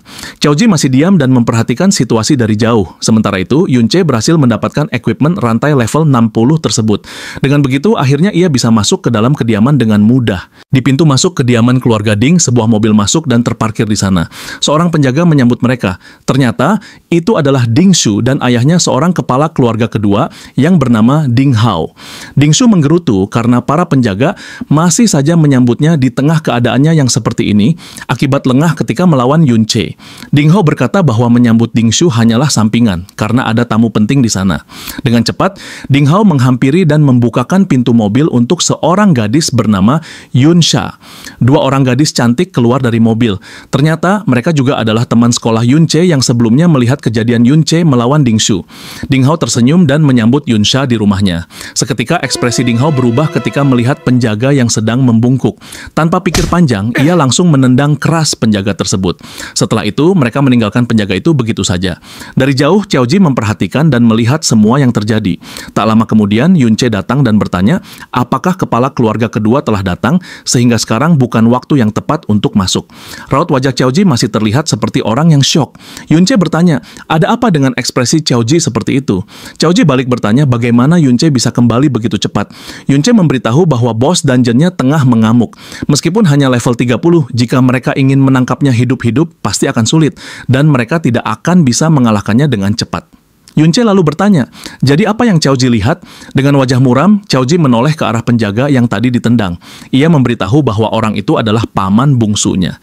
Xiaoji mengatakan, saat Yunce melakukan pengkhianatan, keluarga paman bungsunya telah dibantai lebih dulu. Dengan keadaan seperti itu, Xiaoji beranggapan bahwa itu lebih baik, karena mereka yang mati tidak perlu merasakan penghinaan berkelanjutan. Yunce yang mendengarnya begitu terkejut. Xiaoji melanjutkan cerita bahwa setelah kabar pengkhianatan tersebar, keluarga Qiao harus menanggung kebencian kekaisaran setiap saat. Ternyata di balik semua itu adalah perintah dari pahlawan Ding Kun. Perlakuan buruk yang mereka terima semakin menjadi-jadi. Akhirnya, mereka hanya bisa menjadi pelayan keluarga Ding, bahkan sesekali dipamerkan untuk menunjukkan kekuatan dan kebaikan keluarga Ding. Supaya keluarga Qiao bisa bertahan, mereka hanya bisa membaca ekspresi keluarga Ding, dipaksa hidup tunduk dan merendah demi bisa hidup seadanya. Dulu, generasi ayahnya pernah mencoba mengubah keadaan, namun hasilnya, ayah Xiaoji menjadi gila dan pamannya menjadi anjing keluarga Ding sepenuhnya. Yunce yang mendengar itu tampak sangat kesal. Ia langsung berjalan sambil berkata bahwa dirinya harus segera masuk ke dalam. Xiaoji mengingatkan bahwa barusan ayahnya Ding Shu telah datang. Ayah Ding Shu adalah seorang yang telah mencapai level 42. Lengkap dengan equipment tingkat tinggi. Jika Yunce ketahuan, ia tak akan selamat. Namun Yunce berkata, di era sekarang di mana dungeon dikendalikan, jika mereka tidak mengambil risiko, tidak akan ada harapan untuk mengubah nasib. Ia melanjutkan, jika Xiaoji ragu dan selalu khawatir, nasibnya tak akan pernah berubah. Sekarang Yunce akan membantu Xiaoji mengubah nasibnya, dan itu semua tergantung pilihan Xiaoji. Yunce memilih untuk melawan, tapi ia tidak akan memaksanya. Xiaoji yang ketakutan berkata bahwa keluarga Ding adalah keluarga besar yang menguasai dunia. Apa mereka berdua benar-benar bisa melawannya? Yunce bersiap untuk segera meluncur ke dalam kediaman. Ia berlari cepat sambil berkata bahwa dirinya ingin melawan seluruh kekaisaran. Di dalam, Ding Hao, ayahnya Ding Shu, bertanya-tanya bagaimana bisa bos dungeon lepas dari rantainya. Yun Sha bertanya, apakah saat ini mereka datang di waktu yang tidak tepat, dan mengatakan mereka bisa kembali lain waktu. Ding Hao berkata bahwa kakaknya pasti akan menangani hal tersebut. Lagi pula itu hanyalah dungeon biasa dan tidak lebih penting dari kedatangan Yun Sha. Ding Hao menambahkan bahwa setelah mendengar Yun Sha akan berkunjung, kakak ketiga dan ayahnya bahkan akan kembali secepatnya. Mereka juga telah menghubungi sang kakek pahlawan yang sangat ingin bertemu dengan Yun Sha. Ternyata Yunce secara diam-diam tengah mendengarkan pembicaraan mereka. Ia bertanya-tanya apakah kakek pahlawan yang dimaksud itu adalah Ding Kun. Yang lebih penting saat ini, ia butuh izin khusus untuk masuk dungeon. Namun ketika melihat Yunsha, Yunche merasa gadis itu sepertinya memiliki status tinggi. Ditambah lagi, nama belakangnya adalah Yun, sama seperti dirinya. Ia bertanya-tanya apakah itu hanya kebetulan. Tapi sekarang Yunche akan fokus mencari izin khusus masuk dungeon terlebih dahulu. Nampaknya teman Yunsha seperti menyadari gerak-gerik Yunche sebelumnya. Dua orang pelayan wanita terlihat berjalan melewati ruangan tersebut. Yunche terus menunggu sampai para pelayan itu pergi. Setelahnya, ia segera membuka pintu ruang belajar dan masuk ke dalam. Di sana terlihat seperti ruang belajar biasa pada umumnya, banyak buku tersimpan. Sementara itu, di depan dungeon, kepala keluarga utama Ding E si kumis satu berhasil menaklukkan kembali bos dungeon. Ding E merasa bos dungeon itu dilepaskan dengan niat jahat, namun mereka sama sekali tidak menemukan jejak siapapun. Ia juga merasa tak mungkin ada orang yang melakukan hal itu hanya untuk mengambil equipment tingkat tinggi. Namun, Ding E tetap memerintahkan para penjaga mengepung kediaman. Ia tahu bahwa Yunsha sedang berkunjung dan tak bisa membiarkan ada kecelakaan yang mengagetkannya. Sementara itu, Yunche masih terus mencari di ruang belajar, namun ia sama sekali tidak menemukan apapun. Ia berpikir untuk menggunakan skill phase shift-nya, sehingga bisa menembus objek meskipun hanya berdurasi 4 detik. Yunche membuka laci berikutnya yang berisi sebuah buku. Ia mengambilnya, merasa itu hanya buku harian, namun di bawahnya ia menemukan skill book berkualitas tinggi. Di luar, di pintu masuk kediaman keluarga Ding, para penjaga sudah mengepung kediaman dari luar. Qiaoji yang melihatnya bingung, mengapa tiba-tiba banyak sekali penjaga datang ke sana. Ia berpikir, mungkinkah semua orang sudah menyadari keberadaan mereka? Qiaoji panik, merasa jika Yunche tidak kabur sekarang, maka ia tidak akan punya kesempatan lagi. Ia teringat apa yang terjadi pada ayah dan pamannya. Ia ketakutan, jika tidak melarikan diri sekarang, mungkin nasibnya akan lebih buruk dari mereka. Ia juga mengingat kembali apa yang telah terjadi pada keluarganya. Akhirnya, Qiaoji berniat kabur diam-diam dari sana, setidaknya dirinya bisa selamat. Namun ketika hendak pergi, ia kembali teringat ucapan Yunche yang berkata bahwa ia bisa membantunya mengubah nasib, namun itu semua tergantung pilihannya. Seketika, Qiaoji sengaja berteriak keras untuk mengalihkan perhatian. Para penjaga yang mendengar teriakannya akhirnya mengetahui keberadaannya. Mereka segera mengejar Qiaoji. Dalam benaknya, Qiaoji berharap para penjaga itu tidak menemukan Yunche, makanya ia memancing mereka menjauh. Yunche yang mendengar teriakan Qiaoji langsung memecahkan kaca untuk kabur. Dalam benaknya, Yunche merasa bahwa akhirnya Qiaoji berhasil mengalahkan ketakutan dalam dirinya dan memutuskan untuk melawan. Yunche langsung berteriak pada para penjaga bahwa dirinya telah mendapatkan rantai dan skill book. Mereka bisa mengejarnya jika berani. Para penjaga pun bergegas mengejarnya. Yunche menggunakan skill dari skill book sebelumnya, yaitu Slowing Aura, yang bisa memperlambat musuh dalam radius 20 meter sebesar 20%. Yunche juga menggunakan skill Acceleration Aura yang meningkatkan kecepatannya dan sekutu dalam radius 30 meter sebesar 30%. Ding E begitu khawatir melihatnya. Ia meminta tim penjaga 2 dan 3 untuk kembali melindungi dungeon karena Yunche tidak akan lari. Dia sedang kembali menuju dungeon. Qiaoji yang melihat Yunche pergi ke arah dungeon semakin panik, bertanya-tanya kenapa ia malah kabur ke arah yang salah. Sedangkan Yunche berpikir bahwa bos dungeonnya saat ini pasti sudah dikendalikan. Ia merasa ini kesempatan bagus, sebab para penjaga pasti kehabisan tenaga setelah bertarung habis-habisan. Yang Yunche pikirkan saat ini adalah jika ia berhasil menghabisi bos dungeon, Mirror World-nya pasti akan naik level. Sementara itu, di dalam kediaman keluarga Ding Hao masih menemani Yunsha. Yunsha berkata jika keadaan di luar sudah begitu berisik. Ia bertanya, apakah Ding Hao benar-benar tidak akan pergi untuk melihat apa yang terjadi? Ding Hao lagi-lagi meyakinkan jika mungkin itu hanyalah seorang pencuri kecil dan kakaknya pasti akan menangani hal itu dengan mudah.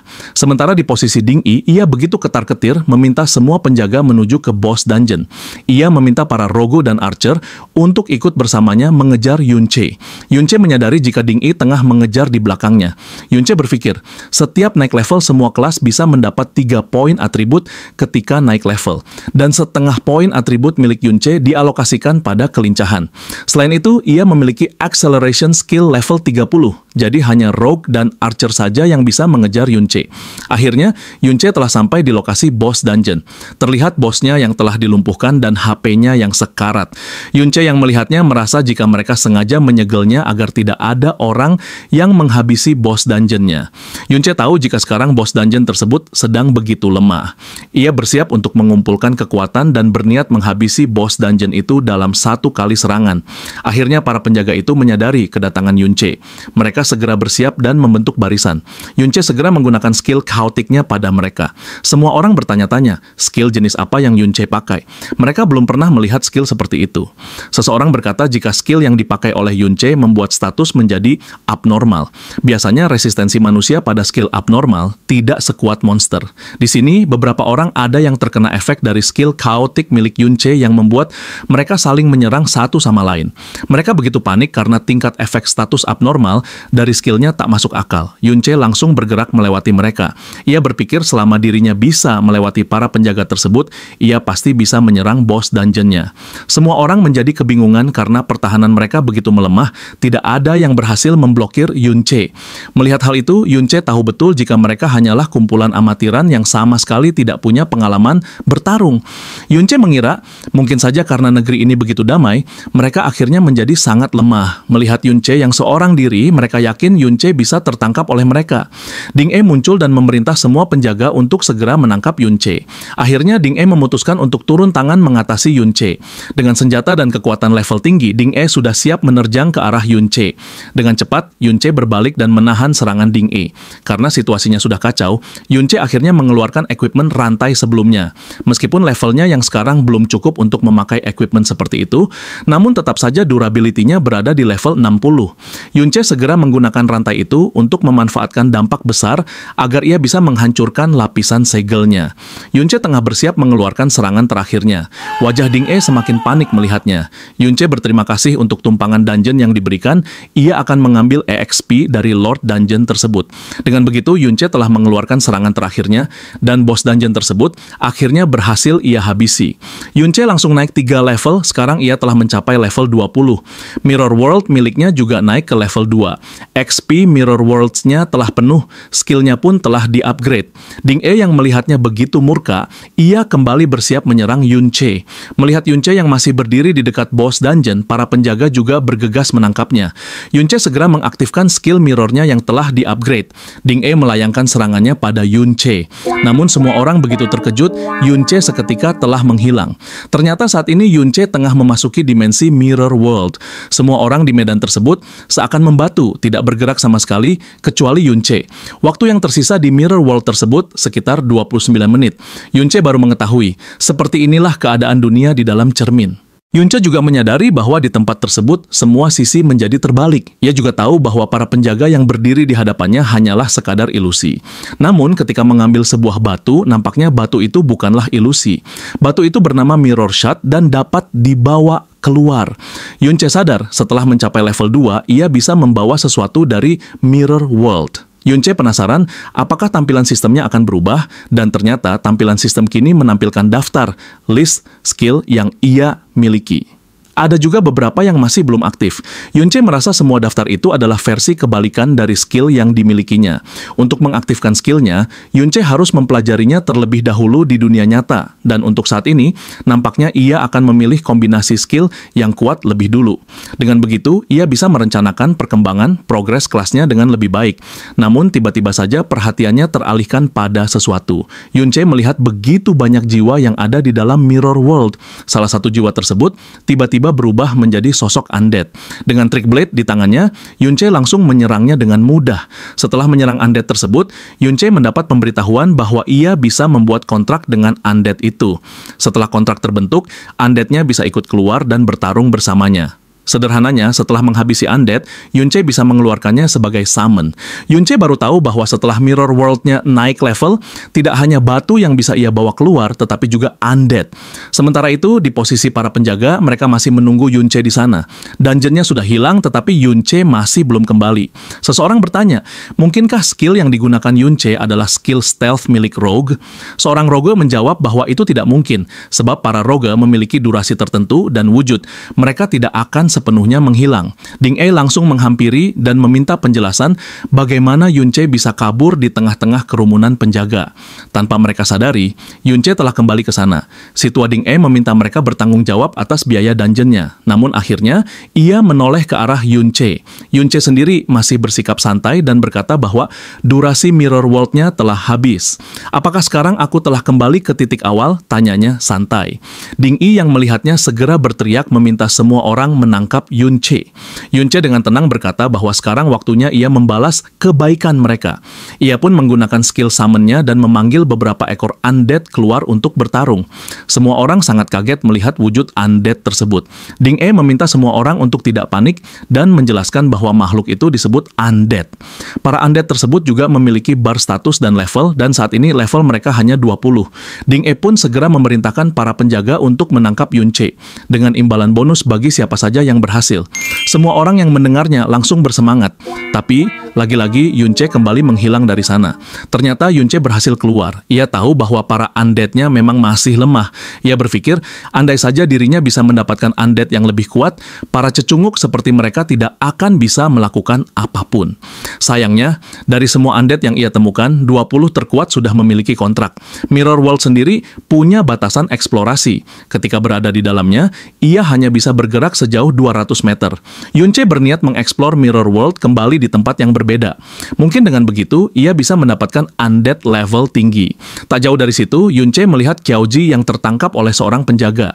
Penjaga itu begitu senang karena berhasil menangkap seorang penyusup, yakin bahwa ia akan mendapatkan hadiah dari keluarga Ding. Dengan sangat cepat, Yunce muncul dan menyerang penjaga itu. Ia segera menyeret Qiaoji dan mengajaknya pulang untuk menghitung keuntungan yang ia dapat. Kembali pada para penjaga, mereka masih saja melawan para undead yang terus-menerus hidup kembali. Tak lama, kepala keluarga ketiga pun muncul. Ia bernama Ding Ge, seorang yang telah mencapai level 52. Di dalam kediaman, si master tua juga telah tiba. Ia bertanya apakah Yunsha telah pergi. Ding Hao mengiyakan dan memberitahu bahwa pencuri yang masuk ke kediaman mereka begitu sombong. Tidak hanya berteriak di depan rumah, si pencuri juga menerobos masuk lewat jendela. Si master tua ini bernama Ding Dan, anak dari pahlawan Ding Kun. Dia telah mencapai level 57. Ding Hao meminta maaf karena gagal menangkap pencuri itu, bahkan tak tahu wajah aslinya. Ding Hao berkata bahwa Nona Yunsha telah siap untuk masuk ke dungeon pahlawan sehingga urusan kakeknya Ding Kun sudah beres.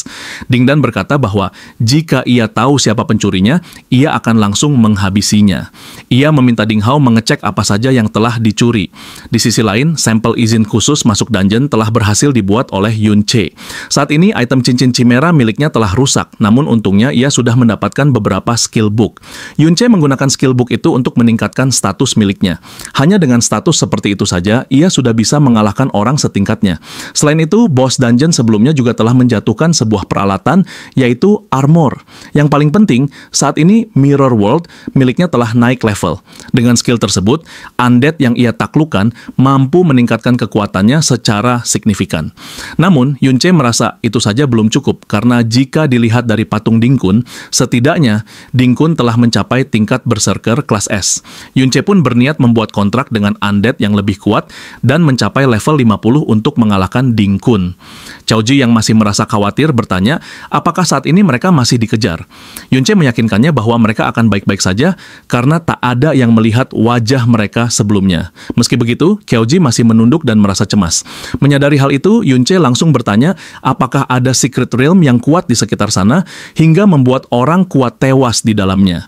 Yunce berkata bahwa ia ingin naik level di dungeon tersebut dan soal ia akan berhasil atau tidak, Qiaoji akan melihatnya sendiri. Sambil berusaha mengingat, Qiaoji berkata bahwa ada satu secret realm di sekitar sana. Itu adalah dungeon sekolah, namun mereka tidak memiliki akses untuk masuk ke sana. Yunce yang mendengarnya langsung memikirkan cara khusus agar bisa masuk. Ternyata Yunce sengaja mengunjungi rumah pribadi Pak Guru dan memberikan skill book langka yang sesuai dengan kelasnya, yaitu Vagabond. Dalam benaknya, Pak Guru kembali berpikir bahwa Yunce sepertinya memang memiliki orang yang mendukungnya maksudnya? Pak Guru akhirnya berkata bahwa kebetulan saat ini dungeon tersebut sedang terbuka untuk siswa yang akan lulus.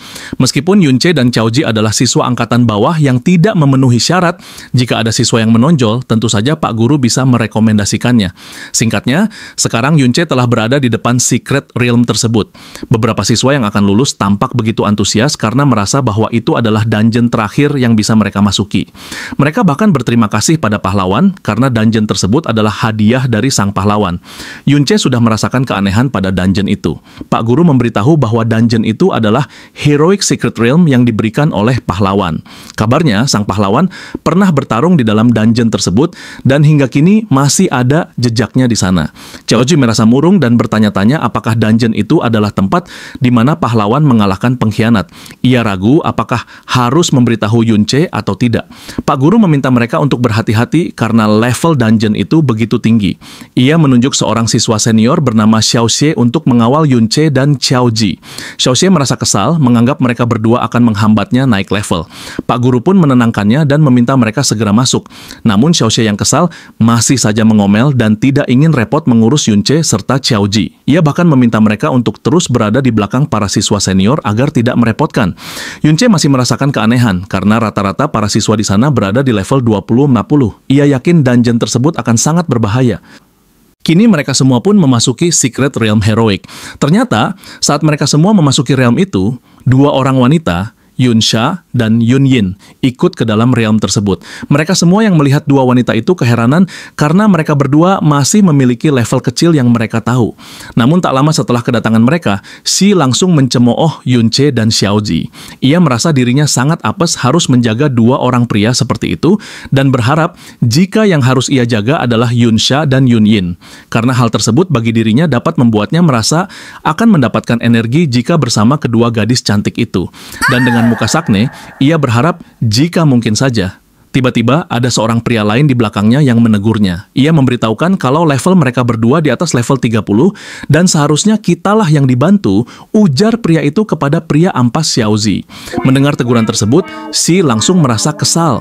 Ia merasa malu dan mengatakan kalau dirinya hanya basa-basi saja. Namun tiba-tiba saja Yunsha dan Yunyin berjalan menghampirinya. Ternyata mereka berdua menghampiri Yunche. Ia pun sadar kalau mereka berdua adalah tamu sebelumnya di kediaman pahlawan Dingsu dan pastinya mereka berdua memiliki status tinggi.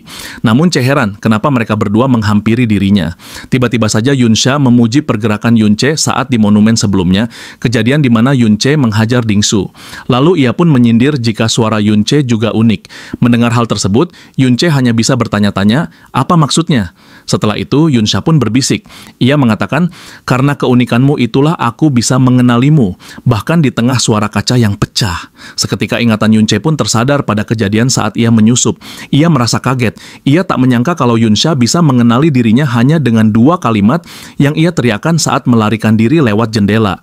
Seketika Yunsha dan Yunyin pun langsung mengubah pakaiannya dengan equipment tempurnya. Lalu ia mengatakan kalau dirinya hanya menyapa saja untuk hari ini dan pergi begitu saja meninggalkan Yunche dan Xiaozi. Yunche kembali bingung dengan maksud perkataan wanita itu. Yunsha mengetahui identitas dirinya namun tak membocorkannya, malah memberitahukannya begitu saja kepada dirinya. Yunche pun sempat berpikir, apakah itu adalah sebuah peringatan? Yunche pun kini berpikir sepertinya Dingsu pun mengetahui dirinya. Namun hal itu bukan masalah menurutnya, asalkan masalah itu tak diungkit dengan cepat. Kini Yunche merasa kalau Yunsha dan Yunyin sudah bersikap baik kepadanya karena tidak membocorkan hal tersebut. Ia pun langsung memanggil Yunsha dan Yunyin, lalu memberitahukan kalau mereka berdua harus berhati-hati karena Secret Realm ini cukup berbahaya. Mereka berdua pun merasa bingung mendengar ucapan itu, karena keluar dari Yunche, orang yang levelnya lebih rendah dari mereka. Namun dengan percaya diri, Yunsha memberitahukan kalau dengan level dirinya sekarang, seharusnya itu bukan masalah. Ia pun berterima kasih kepada Yunche karena sudah diingatkan. Seketika, orang-orang pun keheranan melihat Yunsha dan Yunche mengobrol, karena biasanya Yunsha sangat cuek terhadap siapapun. Orang-orang di sana pun mulai menanyakan apa hubungan Yunche dan Yunsha sebenarnya. Mendengar pertanyaan dan permintaan yang tidak-tidak, Yunce pun bingung. Ia langsung meminta maaf dan pergi meninggalkan orang-orang itu. Salah seorang di sana juga memperingatkan agar Yunce jangan jauh-jauh dari mereka, karena realm ini sangat berbahaya untuk Yunce dan Xiaozi. Tiba-tiba saja, Shi datang dan menyuruh agar orang-orang membiarkan saja mereka berdua. Ia beranggapan kalau mereka berdua dekat dengan Yunsha, berarti levelnya juga kemungkinan bukan level rendah. Namun mereka teringat dengan perkataan Guru Li yang harus mengawasi Yunce dan Xiaozi. Bagaimana mungkin Guru Li memerintahkan hal tersebut jika level mereka berdua tinggi? Namun Shi langsung menegaskan, kita semua berada di tempat ini untuk pergi ke tempat itu, dan semakin sedikit orang yang tahu, maka itu lebih baik. Namun dalam benaknya, ia merasa jengkel kenapa orang biasa seperti Yunce bisa kenal dengan Yunsha. Dalam benaknya juga, ia berharap jika Yunce akan mati karena sudah meremehkan dirinya. Di lain tempat, di sebuah pintu masuk Secret Realm, Dingsu berlari tergesa-gesa menghampiri Pak Guru. Ia langsung menanyakan perihal tim yang baru saja masuk, dan di sana pasti ada Yunce dan Xiaozi. Pak Guru pun mengiyakan hal tersebut. Kembali ke kejadian sebelumnya, setelah penyusupan Yunce, Dingsu mengatakan kepada ayahnya kalau penyusup itu adalah Yunce. Namun sang ayah merasa tak yakin dan kesal, karena Dingsu sudah dipukuli oleh Yunce, dan tiba-tiba saja menyalahkan kejadian yang ada kepada Yunce. Sang ayah pun menghiraukan perkataan Dingsu begitu saja. Namun Dingsu tetap memastikan kepada ayahnya kalau dirinya mengenali suara itu, dan itu adalah suara Yunce. Sang ayah langsung menegaskan, walaupun penyusup itu memang benar Yunce, yang bisa lolos dari para penjaga itu berarti masalah ini bukan sesuatu yang bisa ditangani oleh murid sepertimu, Dingsu. Atau setidaknya Dingsu bisa membuktikan jika Yunce lebih kuat dari para penjaga. Jika tidak, ia tak bisa membantunya. Dan karena itu, sekarang Dingsu bersikeras ingin masuk ke dalam Secret Realm itu, memaksa sang guru yang berjaga di sana. Kembali ke Yunci, ternyata ia sudah memulai grindingnya dengan membasmi para monster level 20. Kini Xiaozi terlihat lebih berguna, tidak seperti sebelumnya. Kini ia tak hanya bertugas di garis depan saja, ia sekarang bisa memberikan buff kepada Yunci. Dengan buff surrounding shield-nya, Yunci mendapatkan 500 durability serta defense 700 yang berdurasi 3 menit. Tak hanya itu, Xiaozi juga bisa memberikan buff Inspired yang meningkatkan ATK Power 5% serta ATK Speed 5%. Pastinya hal tersebut sangat berguna untuk Yunci. Seperti yang kita lihat, Yunci menghabisi para monster itu dengan sangat cepat tanpa hambatan sama sekali.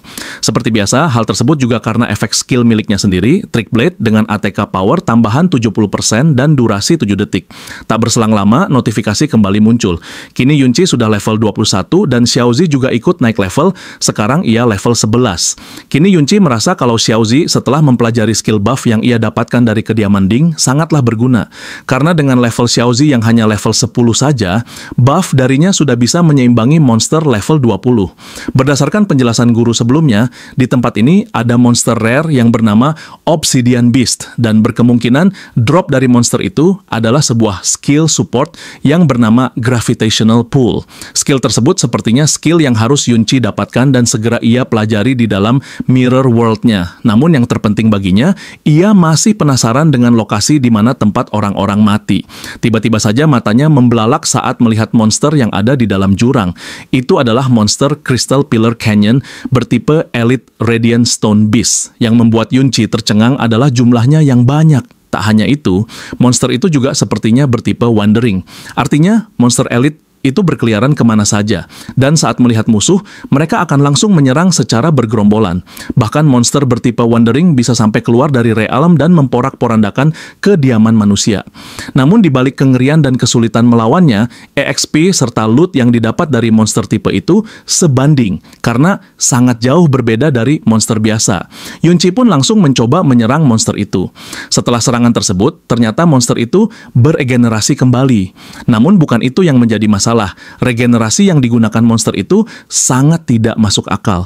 Monster itu langsung meregenerasi dengan sangat cepat. Dalam kekagetannya, Yunci mencoba untuk kabur dari sana. Namun saat monster itu menyerang, tembakan kecil yang dikeluarkan sangat cepat dan rapat. Yunci pun tak sempat menghindar. Jika hanya berlari saja, ia pasti tidak akan cukup waktu karena HP yang ia miliki terlalu kecil. Ia pun langsung mencoba mengcounternya dengan mengeluarkan para undead-nya. Saat itu Yunci pun langsung mundur. Ia berpikir bahwa untuk mengalahkannya, ia membutuhkan boost dari Xiaozi. Dan Xiaozi harus level up terlebih dahulu agar boostnya lebih tinggi. Pada saat itu juga, Yunci langsung mengajak Xiaozi untuk leveling di tempat monster biasa terlebih dahulu. Saat ini, Yunci memfokuskan agar Xiaozi naik level dengan cepat, dan karena tipenya seorang tanker, ia juga mengajarinya agar berada di garis depan. Karena pada umumnya, saat pertarungan, tanker pasti berada di depan, dan kelas lainnya bersembunyi di balik tanker. Saat pelatihan dari Yunci, stat point dari Xiaozi pun difokuskan pada defense, tidak seperti sebelumnya yang pada agility. Tak hanya itu, Yunci pun memberikan arahan pada Xiaozi saat berada pada posisi bertahan, agar tidak hanya berdiam diri saja, tapi langsung memukul balik dengan shieldnya, agar durability dari shieldnya tidak terkuras banyak. Namun baru saja ia mengerti arahan Yunci, Xiaozi lengah dan malah terkena pukulan monster lain. Dengan sigap, Yunci pun langsung menebas monster itu. Yunci pun kembali memberitahukan agar Xiaozi jangan hanya terfokus pada apa yang ada di hadapannya. Ia juga harus bisa fokus pada daerah sekitarnya, terutama pada teman timnya, karena tugas seorang tanker harus bisa menjaga area sekitar dari monster agar tidak menjangkau teman-temannya yang ada di belakangnya. Sekarang Xiaozi pun mulai paham akan jobnya sebagai tanker. Sebagai hasilnya, ia kini naik level menjadi level 15, dan Yunce naik satu level menjadi 22. Kini akhirnya Xiaozi pun bisa mempelajari skill book barunya yang bernama Shield Armor, dengan efek menambahkan armor eksternal pada shield yang meningkatkan durability 400 serta defense 512. Itu adalah skill book terakhir yang mereka dapatkan dari kediaman Ding.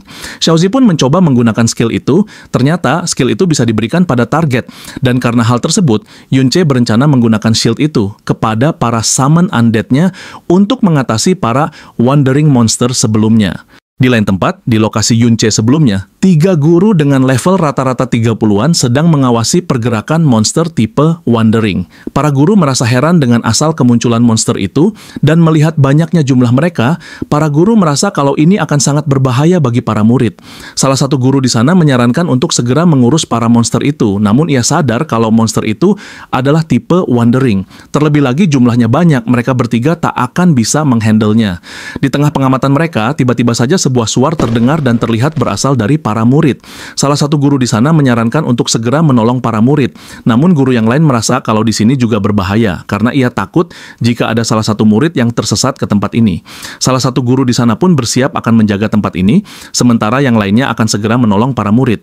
Namun tiba-tiba saja Yunce dan Xiaozi datang. Yunce menjelaskan kalau mungkin saja suara tadi karena ada monster tipe Wandering yang datang kepada para murid, dan jika 2 guru saja yang pergi itu tak akan cukup. Jadi Yunci menyarankan agar mereka semua pergi dan biarlah dirinya dan Xiaozi yang menjaga tempat ini. Ketiga guru itu pun sempat kebingungan mendengar Yunci mengatakan hal tersebut, namun hal itu ada benarnya juga. Lalu para guru itu pun menerima usulan tersebut dan menegaskan pada Yunci dan Xiaozi agar berada jauh-jauh dari monster Wandering itu, karena jika mereka ketahuan, mereka tak akan bisa kabur. Namun dalam benaknya, Yunce justru berpikir, merekalah yang tak akan bisa kabur. Dan benar saja, setelah para guru itu pergi, Yunce langsung turun ke lapangan dan mulai grinding melawan para monster Wandering itu. Xiaozi pun sudah bersiap di posisinya, memberikan shield pada summon milik Yunce. Yunce sekarang merasa jika dirinya sepertinya sudah sedikit lebih hebat menggunakan kelas barunya ini, namun dalam benaknya tetap saja, jika dibandingkan dengan dirinya dahulu, yang merupakan warrior, perbedaannya sangatlah jauh. Yang paling mencolok baginya ialah basic attack dari kelas support sangatlah kecil. Untung saja ia memiliki skill mirror yang membuatnya bisa menutupi kekurangan itu. Setelah ia mengalahkan beberapa mob itu, tiba-tiba saja ia naik level sesuai dugaannya bahwa monster tipe elite ini memberikan XP yang sangat besar. Yunce pun segera mendapatkan notifikasi dari drop tersebut. Ia mendapatkan sebuah crystal longsword dengan attack yang cukup tinggi. Hal tersebut sangat kebetulan sekali. Saat ia mengeluhkan base attack-nya yang kecil, ia justru mendapatkan sebuah weapon yang memberikan attack tinggi, yaitu 552. Tampaknya sekarang ia merasa lebih percaya diri dan akan lebih mudah melakukan grinding. Namun tetap saja, ia menyesali karena tidak mendapatkan skill book Gravity Pool, yang sepertinya drop rate-nya sangat kecil. Tiba-tiba, sebuah suar terdengar. Kali ini suar itu berbeda. Itu adalah suar milik guru, yang merupakan sinyal khusus. Di posisi guru sekarang, ternyata ia sedang dikepung oleh para Wandering yang begitu banyak. Di posisi lain, Yunsha mempertanyakan kenapa bisa para wandering yang begitu banyak berkumpul di tempat ini. Tiba-tiba saja guru lain datang dan memberitahukan kalau dirinya pun tak mengerti akan hal tersebut, dan ia hanya mengikuti sinyal yang muncul saja. Ternyata sinyal itu berasal dari mereka yang terjebak di dalam gua. Guru itu sudah mencoba untuk menyelamatkan mereka yang terjebak, namun dengan kondisi guru yang ada sekarang, itu tidaklah cukup untuk menghandle semua wandering yang ada di sini. Guru itu pun meminta kepada Yunsha dan Yunyin jika mereka bisa membantu, mungkin itu akan sangat sempurna. Dengan percaya diri, Yunsha tersenyum, tentu saja karena itu memang tugas kami, ujarnya pada guru itu. Seketika itu juga, Yunsha langsung mengeluarkan skill buff-nya dengan efek mental power plus 2 serta attack power plus 20%. Para murid di sana berdecak kagum, merasa kalau buff ini sangatlah tinggi, setidaknya pasti grade epic. Saat itu juga, Yunsha dan Yunyin langsung membantai monster itu dengan cepat. Orang-orang di sana kagum melihat kemampuan mereka berdua. Yunche yang ada di sana melihat kemampuan mereka berdua dan merasa kalau mereka tak hanya memiliki gear yang bagus, namun kemampuan mereka juga cukup hebat. Sepertinya ia pun tak perlu turun tangan untuk masalah ini. Yang ia pikirkan sekarang adalah rasa penasarannya terhadap sesuatu yang ada di dalam gua itu. Kenapa para monster wandering ini berkerumun dan menuju gua tersebut? Yunche pun memberitahukan kepada Xiaozi untuk tetap berada di sini, sementara ia akan mengecek apa yang ada di dalam gua itu. Pada saat itu juga, Yunche langsung menggunakan skill Mirror Walk-nya. Saat ia kembali memasuki Mirror World itu, ia melihat banyak sekali kristal seperti cermin, dan hal tersebut membuat dirinya dapat masuk ke Mirror World kapanpun.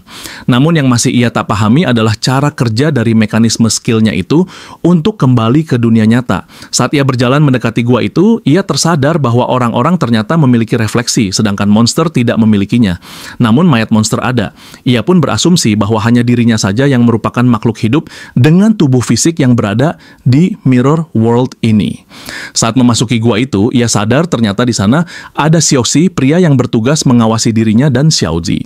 Sepertinya dia telah memicu sesuatu yang membuat para monster wandering berdatangan ke tempat ini. Lalu saat Yunche lebih masuk ke dalam gua itu, tiba-tiba saja ada sebuah cahaya hijau terang di sana. Ia pun tercengang dengan apa yang ia lihat sekarang. Ternyata di dalam gua itu terdapat sebuah crystal ore spesial.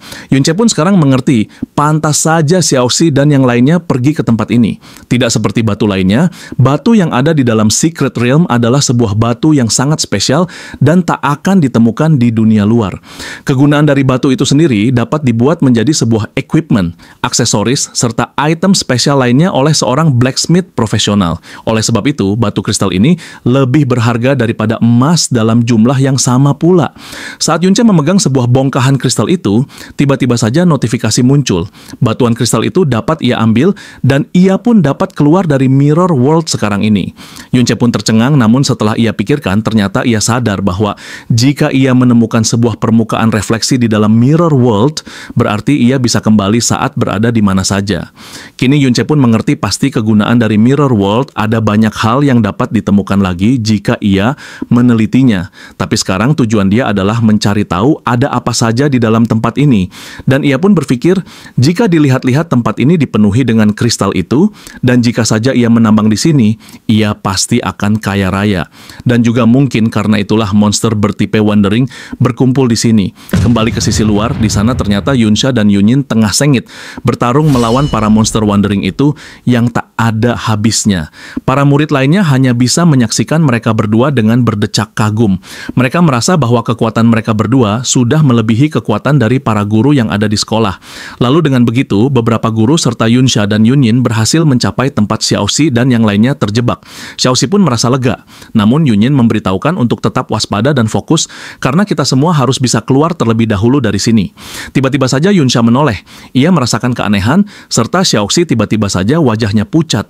Dan ternyata saat melihat keluar, mereka semua sudah dikepung begitu banyak sekali wandering monster, bahkan yang sebelumnya Yunsha dan Yunyin bantai pun seakan tak ada bekasnya. Kembali ke posisi Yunche. Kini Yunche yang masih menjelajahi lokasi itu, tiba-tiba saja menemukan sesuatu, sebuah batu kristal hijau yang mengeluarkan cahaya sangat kuat.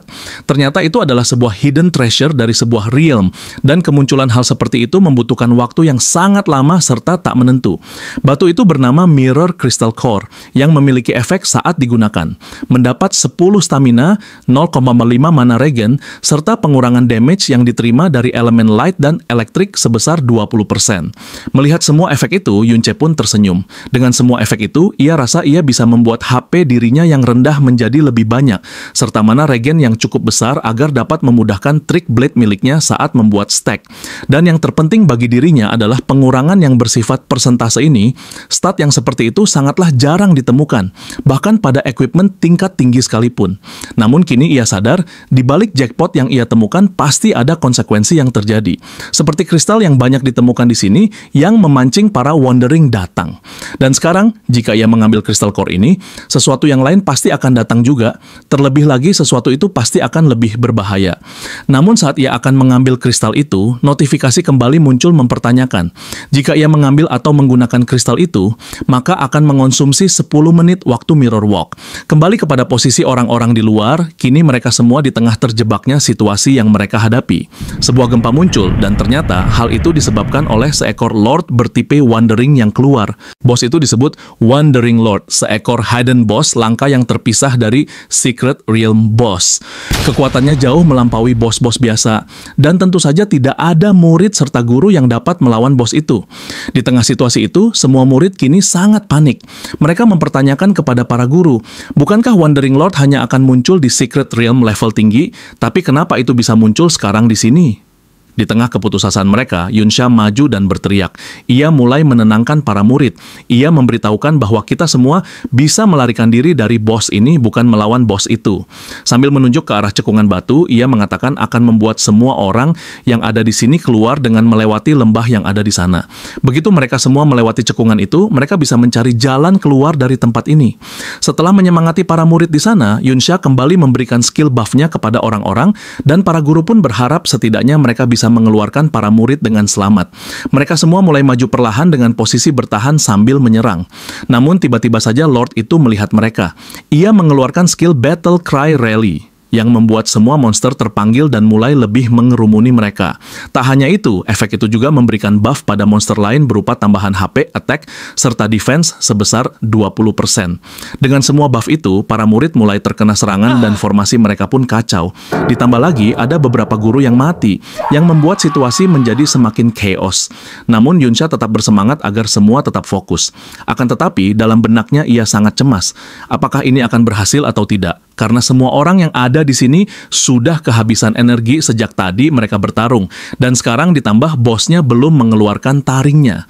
Di tengah situasi chaos itu, salah seorang dengan job rogue mencoba kabur dengan skill stealth-nya. Seorang guru yang menyadari hal itu memberitahukan agar yang lainnya dengan kelas rogo tidak mengikuti cara itu, karena durasi stealth tidak akan cukup untuk melarikan diri. Tak berselang lama, durasi stealth habis. Sang bos langsung mengeluarkan laser dengan kekuatan tinggi hingga orang itu tak bersisa. Serangan itu juga membuat lembah hancur dan menutupi jalan keluar mereka. Kini bos itu mulai melakukan charge untuk menembak kumpulan orang itu sekaligus. Murid-murid yang melihat situasi ini panik, merasa tak ada harapan untuk bisa selamat dari situasi tersebut. Sementara itu, Yunin dan Yunsha langsung melesat, mensummon Giant Shield serta Rock Mountain Shield, sebuah equip level 70. Mungkin saja dengan itu, mereka bisa menahan serangan dari bos tersebut. Setelah itu, Yunsha langsung menyuruh para tanker Shield Barrier maju menahan dengan shield itu. Namun Yunsha sadar jika shield itu berlevel tinggi, jadi tak ada orang yang bisa menggunakannya dengan baik. Kini terlihat Xiaoxi yang panik. Ia disalahkan oleh temannya karena hal ini. Temannya beranggapan kalau semua ini terjadi karena Xiaoxi yang mengajak ke tempat ini. Namun, guru yang melihat hal tersebut hanya berpikir, apakah usaha dirinya yang sudah mati-matian menyelamatkan para murid akan sia-sia sekarang? Tapi ia berpikir kembali. Setidaknya 2 murid sebelumnya tidak datang ke tempat ini. Mereka adalah Yunche dan Xiaoji. Namun, saat guru itu melirik, ternyata Xiaoji ada di samping sedang menahan shield. Guru itu pun heran karena seharusnya Xiaoji ada di tempat lain. Tiba-tiba saja Xiaoji berteriak memperingatkan guru. Ternyata di sampingnya ada sebuah monster yang mendekat dan berhasil menghancurkan pertahanan di sisi itu. Xiaoji dengan sigap langsung mengeluarkan encircling shield-nya, namun itu sia-sia. Serangan monster itu berhasil menembus shield-nya. Guru itu pun terluka dengan sisa HP 257. Melihat hal tersebut, Xiaoji langsung maju dan menahan monster itu. Guru yang melihatnya bingung. Ternyata Xiaoji memiliki kekuatan lumayan, tidak seperti kelihatannya. Namun, hal itu tak bertahan lama. Xiaoji pun tak kuat menahan serangan monster itu terlalu lama. Kini guru itu merasa inilah akhir bagi mereka, sebuah serangan akan segera datang ke arah mereka. Namun, tebasan kilat datang dan menghancurkan monster itu. Tentu saja itu adalah MC kita, Yunce. Guru itu kembali melongo. Ia tak mengerti apa yang sebenarnya terjadi dan siapa dua murid ini. Seharusnya mereka berdua tak sekuat itu. Yunce yang baru saja datang langsung mengapresiasi Xiaoji karena sudah bertahan selama ini. Kembali ke waktu sebelumnya, Yunce yang baru saja keluar dari Mirror World-nya, ternyata di hadapannya Crystal Core itu masih ada. Sekarang ia pun sadar jika ia mengambil sesuatu di Mirror World itu tidak berpengaruh pada aslinya. Yang berarti, ia dengan begitu bisa menggandakan pendapatannya dengan Mirror World itu. Namun yang jadi permasalahannya sekarang, batu itu sulit untuk dibawa. Karena sebelumnya saja, saat ia akan keluar dari Mirror World dengan membawa 75 batu, menghabiskan waktu 750 menit Mirror Walk-nya. Dan itu pastinya tak cukup, karena durasi dari Mirror Walk tak sebanyak itu. Jadi pada saat itu, Yunce pun hanya mengambil core-nya saja, lalu ia pun langsung menggunakannya. Setelah menggunakan core itu, guncangan pun terjadi dan pada saat itulah, ia melesat keluar dari dalam gua. Saat di luar, Yunce pun langsung disambut dengan lapisan para wandering monster yang begitu banyak. Namun saat ia melihat sekeliling, ia sadar jika guncangan itu ternyata dari dia, Boss Wandering Lord. Yunce pun teringat dengan temannya, Xiaoji. Pasti dia dalam bahaya. Dan seketika ia pun langsung menerjang para monster itu. Namun saat menerjang monster itu, ia mencoba skill barunya yang baru ia sadari. Yaitu saat ada serangan datang, ia masuk ke dalam Mirror World, lalu keluar lagi. Hal itu membuat dirinya sekarang lebih mudah untuk menghindari serangan yang ada. Namun tak hanya itu, ia melesat juga sembari spam skill trick blade-nya agar saat sampai pada lokasi Xiaoji, ia tak perlu lagi membuat stack pada trick blade-nya itu. Namun dengan levelnya sekarang yang hanya 24, dirasa ia masih kurang untuk melawan boss itu. Setidaknya ia bisa mencapai level 30. Lalu tak berselang lama, Yunce pun sampai di lokasi Xiaoji. Yunce pun langsung kembali membantai para wandering itu, dan juga ia meminta kepada para support agar memberikan semua buff-nya pada dirinya. Yunce pun merasa kalau ini akan berjalan dengan mudah karena sebelumnya ia sudah menggunakan core yang mengurangi damage dan sekarang pengurangan damage itu menjadi 40%. Namun sayang sekali, skill Confusion miliknya immune kepada para mob itu.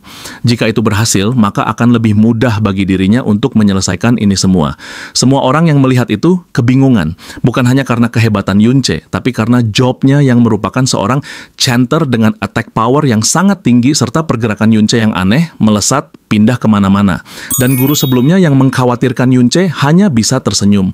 Ternyata Yunce sekuat itu, padahal dirinya sudah mengkhawatirkan Yunce. Tak terasa Yunce kembali level up. Dan Yunce yang melihat kekuatan Yunce, kini ia berpikir.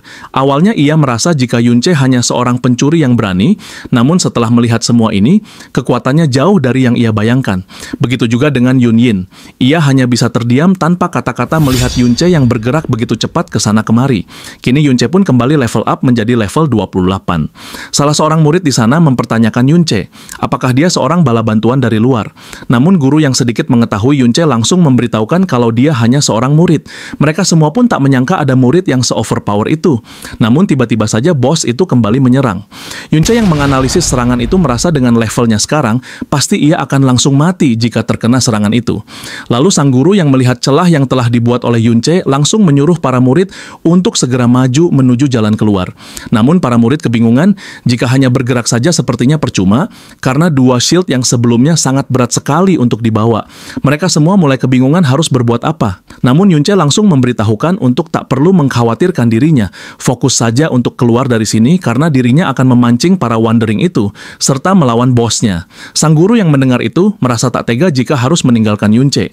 Namun Yunce melakukan semua itu bukan tanpa alasan, karena pada saat dahulu pun sama, semua kekacauan yang terjadi pada dunia nyata disebabkan oleh monster wandering yang keluar dari realm dan memporak-porandakan penduduk manusia. Jadi, jika ia meninggalkan ini begitu saja, itu sama saja tak menyelesaikan permasalahannya. Dan sekarang, Trick Blade miliknya sudah siap dengan boost attack 350% serta Mirror Walk yang tersisa 5 menit 41 detik. Setelah mendengar semua itu dari Yunce, semua murid pun langsung berlari keluar yang dipimpin langsung oleh guru. Guru itu memberitahukan jika sekuat apapun Yunce melawan para monster itu, ia lama-kelamaan pasti akan kehabisan tenaga. Dan jika ia melarikan diri dengan cepat, ia pasti bisa keluar juga. Namun salah satu murid di sana menanyakan karena sebelumnya Yunce mengatakan kalau dirinya akan melawan bos itu, namun sang guru menjawab kalau itu hanya agar membuat kita merasa lega saja. Dalam pelariannya itu, Xiaoji mulai termenung. Ia merasa di saat seperti ini dirinya hanya bisa melarikan diri dan ia berharap jika Yunce baik-baik saja. Di posisi Yunce, ia masih habis-habisan melawan Lord itu, namun karena levelnya yang berbeda cukup jauh, serangan Yunce dipulihkan oleh Lord itu dengan mudah dengan efek healing yang berkelanjutan. Dan saat itu juga ia melihat sebuah kristal di kepala bos itu yang sepertinya memang kelemahan dari bos tersebut. Namun sekarang ia tinggal seorang diri, buff yang diberikan sebelumnya sudah menghilang, terlebih lagi MP dirinya sudah mulai habis. Dan cara satu-satunya memulihkan MP, ia harus naik level terlebih dahulu. Lalu tiba-tiba bos itu sudah memprediksi gerakan Yunce. Ia pun segera mengeluarkan serangan tepat di atas Yunce. Yunce pun segera memasuki mirror world-nya, namun efek dari skill itu ternyata damage berkelanjutan. Ia tak bisa hanya terus diam di dalam mirror world karena durasinya tinggal sebentar lagi. Dan untuk sekarang ia memutuskan untuk men-summon undead saja.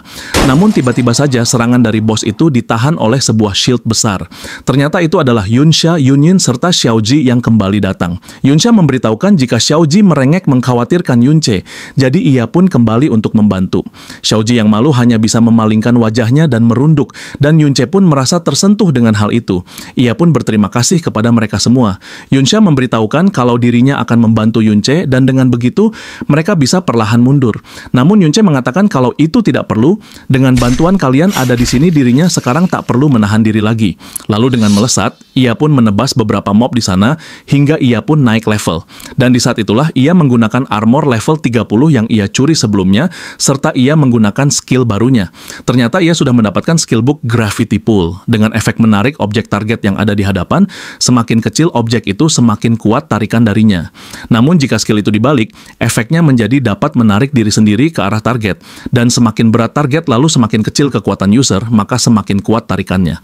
Dengan begitu, ia langsung melesat ke atas dan skill Trick Blade-nya pun mulai kembali men-stack karena efek tarikan itu yang menggunakan mana secara per detik. Lalu di saat Yunce melancarkan serangan itu terhadap kelemahan bos tersebut, kristal itu mengeluarkan efek ledakan yang membuat dirinya kehilangan HP sebesar 107 secara terus-menerus. Yang pada akhirnya di sisa HP Yunce 302, efek pengurangan health itu masih tetap berkelanjutan. Setelah Yunce melancarkan serangan tersebut, hingga dirinya terkena efek ledakan dari bos itu, pada akhirnya Yunce pun berhasil mengalahkan bos tersebut hingga membuat stat miliknya naik drastis. Lalu teman-temannya yang melihat hal tersebut tak menyangka kalau Yunce ternyata sekuat itu. Yunce yang baru saja mengalahkan bos tersebut ternyata melihat ada 2 drop legendary item dari bos itu. Namun saat ia akan mengambil drop tersebut, tiba-tiba saja bebatuan merosot yang membuat Yunce harus pergi dari tempatnya. Namun saat batuan itu runtuh, terlihat sebuah gua yang Yunce ketahui kalau gua itu adalah Hollow Mountain. Saat melihat gua tersebut, sepertinya Yunce tahu jika Wandering Lord yang kuat itu terlahir dari dalam gua ini, dan itulah kenapa Yunce melihat jika di daerah ini terdapat banyak jejak pertempuran yang sengit. Lalu saat Yunce memperhatikan apa yang ada di dalam sana, terlihat sebuah siluet manusia, dan saat ia melihat dengan jelas ternyata itu adalah Qiao En, yang tak lain adalah Ben Ben yang mematung di atas puncak dengan posisi bertahan. Yunsha, yang melihat hal tersebut pun merasa heran, karena sejauh yang ia tahu dalam sejarahnya, Ben Ben yang merupakan seorang pengkhianat telah dibunuh oleh pahlawan Ding Kun. Dan tak hanya itu, Yunsha pun mengerti jika reruntuhan di sana sangat jelas, kalau semua itu bekas sebuah pertarungan monster, dan manusia sebelumnya hal tersebut sangat berbeda jauh dengan cerita masyarakat serta patung yang berada di aula monumen sejarah modern. Dalam kondisi keterkejutan mereka, Xiaoji pun mengatakan kalau mungkin saja mereka tak akan percaya dengan yang akan ia ucapkan. Tapi ia pikir jika kakek buyutnya bukanlah seorang penjahat. Karena sejak ia kecil, Qiaoji selalu mencari sejarah yang berkaitan dengan kakek buyutnya. Namun, apa yang ia dapatkan tentang sang kakek, ia selalu menemukan kesamaran dan ketidakjelasan. Tapi ia juga menemukan beberapa detail bahwa kakek buyutnya selalu saja pergi ke sebuah dungeon yang levelnya tidak sesuai dengannya. Qiaoji pun mempertanyakan kenapa kakek buyutnya yang merupakan rank S dan seorang pro yang memiliki level 60 lebih selalu masuk ke dungeon rendah seperti ini, dan hal tersebut pasti karena karena sang kakek tahu jika dungeon ini adalah sebuah dungeon yang melahirkan Wandering Lord. Sebuah informasi menyebutkan bahwa Wandering Lord merupakan sumber malapetaka yang memanggil seluruh monster dungeon keluar. Di masa lalu, pemerintah tidak punya cukup pasukan untuk menghalau semua monster tersebut. Oleh karena itu, pemerintah sangat mengandalkan para profesional yang kuat untuk menghalau mereka. Xiaoji merasa jika kakeknya Ben Ben adalah orang yang seperti itu karena dia datang untuk membereskan bencana tersebut lebih awal sebelum malapetaka itu terjadi. Sontak pernyataan itu membuat Yunche, Yunsha, dan Yunyin tersentak. Dengan tangan gemetar, Xiaoji mengatakan kalau mungkin dirinya hanya mencari pembenaran, namun ia yakin jika hal tersebut adalah sebuah kebenaran. Yunche pun kemudian menenangkan Xiaoji dengan mengatakan kalau dirinya percaya. Seketika Yunche pun teringat dengan ingatan dirinya dahulu tentang Ben Ben adalah seseorang yang keras kepala dan tak pantang menyerah. Selalu saja maju di garis depan walaupun pada akhirnya ia akan terluka parah, menjadi bulan-bulanan monster, namun tetap saja ia bersikeras dengan bersikap sok kuat.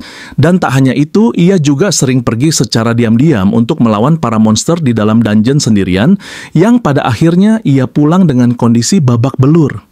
Terlebih lagi, kelas miliknya menjadi seorang Sword Guard, atau kata lain mirip seperti Templar, kelas yang jarang diminati dari kelas Shield Barrier. Ben Ben beralasan kalau ia mengambil kelas tersebut sengaja karena tak ada orang yang seperti dirinya yang selalu maju sendirian.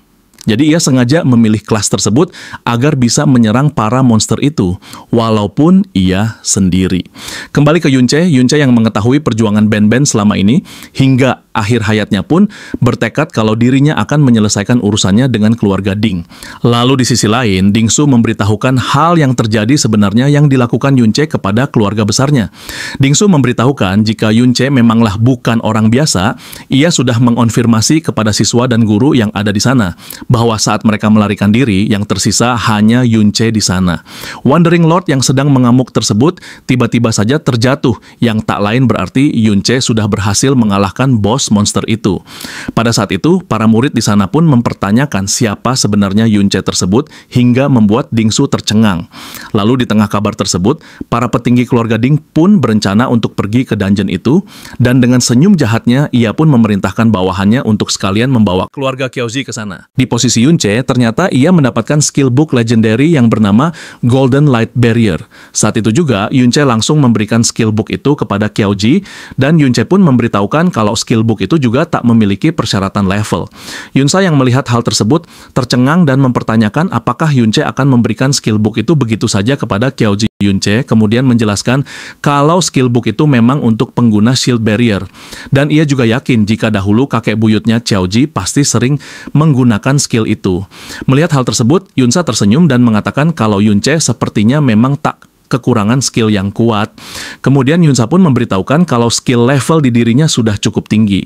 Namun jika dibandingkan dengan milik Yunche, terdapat perbedaan yang sangat besar pada hal tersebut, seperti skill yang tiba-tiba menghilang, lalu skill yang memanggil begitu banyak undead. Mendengar kata undead dari Yunsha, Yunche baru tersadar kalau skill undead summon miliknya berasal dari jiwa. Lalu saat itu juga ia menggunakan skill mirror world-nya, dan tiba-tiba saja terlihat jika patung dari Ben Ben mengeluarkan sebuah aura. Kemudian di posisi Yunsha dan Yunyin di dunia nyata, Yunyin mengajak Yunsha untuk segera keluar karena sebentar lagi Yunsha harus mengunjungi sebuah upacara penyambutan tamu. Yunsha pun tahu akan hal itu, kemudian ia menanyakan keadaan Yunche kepada Xiaoji. Xiaoji hanya menjawab kalau Yunche tiba-tiba menghilang kembali entah kemana. Di posisi Yunche yang sedang berada di Mirror World, terlihat bayangan putih dari Ben Ben keluar dari patung tersebut.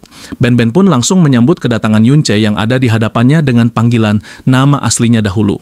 Ben Ben juga mengatakan kalau dirinya memiliki banyak hal yang harus diceritakan kepada Yunche. Namun tiba-tiba saja jiwa dari Ben Ben tertelan oleh bayangan hitam Yunche yang melihat hal tersebut pun sadar dan langsung menjauh. Namun bayangan hitam itu tiba-tiba memperlihatkan ingatan dahulu tentang Ben Ben. Dari awal perjuangannya hingga di akhir hayatnya yang dikhianati oleh Ding Kun. Tiba-tiba bayangan itu retak dan pecah. Kini di hadapan Yunche hanya ada Ben Ben yang sudah tertelan oleh kegelapan. Yunche sempat mempertanyakan apa yang terjadi kepada Ben Ben. Namun seketika itu juga Ben Ben langsung menyerang Yunche yang tak mau melawan Ben Ben, hanya menghindari serangan itu dan berniat untuk untuk keluar dari Mirror World saja. Namun saat ia akan keluar, notifikasi muncul, memberitahukan jika saat ini tak bisa meninggalkan Mirror World. Di sisi lain, Qiaoji tiba-tiba saja kaget karena sekarang di hadapannya orang-orang dari keluarga besar Dingkun datang ke dalam dungeon. Dengan ketakutan, Qiaoji mempertanyakan kedatangan mereka. Apakah mereka datang untuk latihan? Namun jawaban dari master ketiga keluarga Ding mengatakan, jangan berpura-pura bodoh, dasar sampah keluarga Qiao. Kemudian ia melanjutkan, kalau ia mengetahui jika Qiaoji dan Yunce sudah menyusup ke kediaman Ding sebelumnya untuk mencuri. Dengan panik, Qiaoji mencoba mengelak tuduhan dari Pak Tua itu, namun Dingsu langsung menimpali jika ia tahu dan mengenali teriakan sebelumnya. Itu adalah teriakan Qiaoji, namun Pak Tua, master ketiga, langsung memotong pembicaraan itu. Lalu mengatakan sekaligus memperlihatkan hadiah kecil yang ia bawa ke hadapan Qiaoji yang membuat Qiaoji tersentak melihat hal tersebut. Ternyata itu orang-orang dari keluarganya. Bahkan ibu Qiaoji pun ada di sana. Kemudian si kakek langsung menyuruh Qiaoji untuk berlutut, meminta maaf kepada keluarga pahlawan serta kepada Tuan Muda Dingshu. Dalam kondisi itu, Qiaoji sempat menimpali kalau dirinya sudah tak ingin lagi. Namun kata-kata itu terpotong oleh bentakan kakeknya yang mengatakan kalau dirinya sudah sejak kecil mendidik Qiaoji bagaimana caranya untuk menghormati keluarga pahlawan dan menyuruh kembali untuk berlutut meminta maaf. Namun kini Qiaoji dengan tegas mempertanyakan apakah si kakek dan keluarga Qi lainnya ingin terus menjadi budak keluarga Ding selamanya. Mendengar perkataan itu dari Qiaoji, para keluarga Qiao tak menyangka kata tersebut keluar darinya. Namun sang ayah yang sudah berlutut ketakutan langsung mengatakan kalau menurut dirinya sebagai keturunan dari pengkhianat yang berdosa, menjadi budak saja sudah berkah baginya. Melihat desakan dari keluarganya sendiri, Qiaoji tak tega melihat semua itu. Namun ia masih meyakinkan keluarganya dan memperlihatkan patung Ben-Ben kepada mereka. Qiaoji menjelaskan kalau kakek buyutnya, Ben-Ben, masuk ke dalam realm ini hanya untuk menyelesaikan malapetaka yang akan terjadi lebih dahulu. Namun banyak yang menyerangnya, jadi ia mengorbankan dirinya di sini. Bahkan Qiaoji juga memberitahu kalau dirinya sudah mencari informasi tentang kakek buyutnya sejak lama, namun ia kekurangan bukti akan hal tersebut. Akan tetapi sekarang ini buktinya sudah ada di depan mata mereka semua. Ia menegaskan kalau kakek buyutnya bukanlah pengkhianat seperti propaganda yang mereka sebarkan, terus meyakinkan keluarganya agar tak perlu ditindas serta difitnah selama ini oleh keluarga Ding. Namun master ketiga dari keluarga Ding tertawa terbahak-bahak mendengar pernyataan itu dari Qiaozi. Kemudian dengan santai ia mengatakan jika hal tersebut memanglah benar, kalau Ben-Ben bukanlah penjahat serta mati di medan perang, dan yang sebenarnya terjadi saat itu, pahlawan Dingkun sengaja membiarkan hal tersebut agar Dingkun menjadi satu-satunya pahlawan. Dengan menyeringai di hadapan Qiaozi, master ketiga mengatakan kalau hal tersebut memang sudah banyak yang mengetahui, terutama keluarga Qiao sendiri. Namun siapa yang peduli akan hal itu? Faktanya, yang menjadi pahlawan tetap keluarga Dingkun di mata kerajaan. Mendengar hal tersebut, Qiaozi tak bisa berkata apa-apa lagi. Kini di hadapannya keluarga Qiao sudah berlutut. Bahkan sang ibu sambil menangis memohon kepada Qiaozi untuk meminta maaf dan mengakui kesalahannya, karena ia tak ingin kehilangan Qiaozi. Terlebih sang ayah yang sudah menjadi gila sebelumnya karena pemberontakan yang dilakukannya tempo dulu. Melihat Qiaozi yang masih terdiam, Dingshu merasa kesal dan langsung menyuruh Qiaozi dengan memukulkan kakinya untuk berlutut. Namun di saat itu, Qiaozi menahan serangan tersebut dan langsung melemparkan Dingshu dengan keras. Melihat respon seperti itu, Dingshu kembali mencemooh Qiaozi sembari melakukan serangan lagi dengan senjata palunya. Namun serangan tersebut berhasil Qiaozi tangkis kembali sambil mengatakan kalau dia tidak akan pernah berlutut lagi.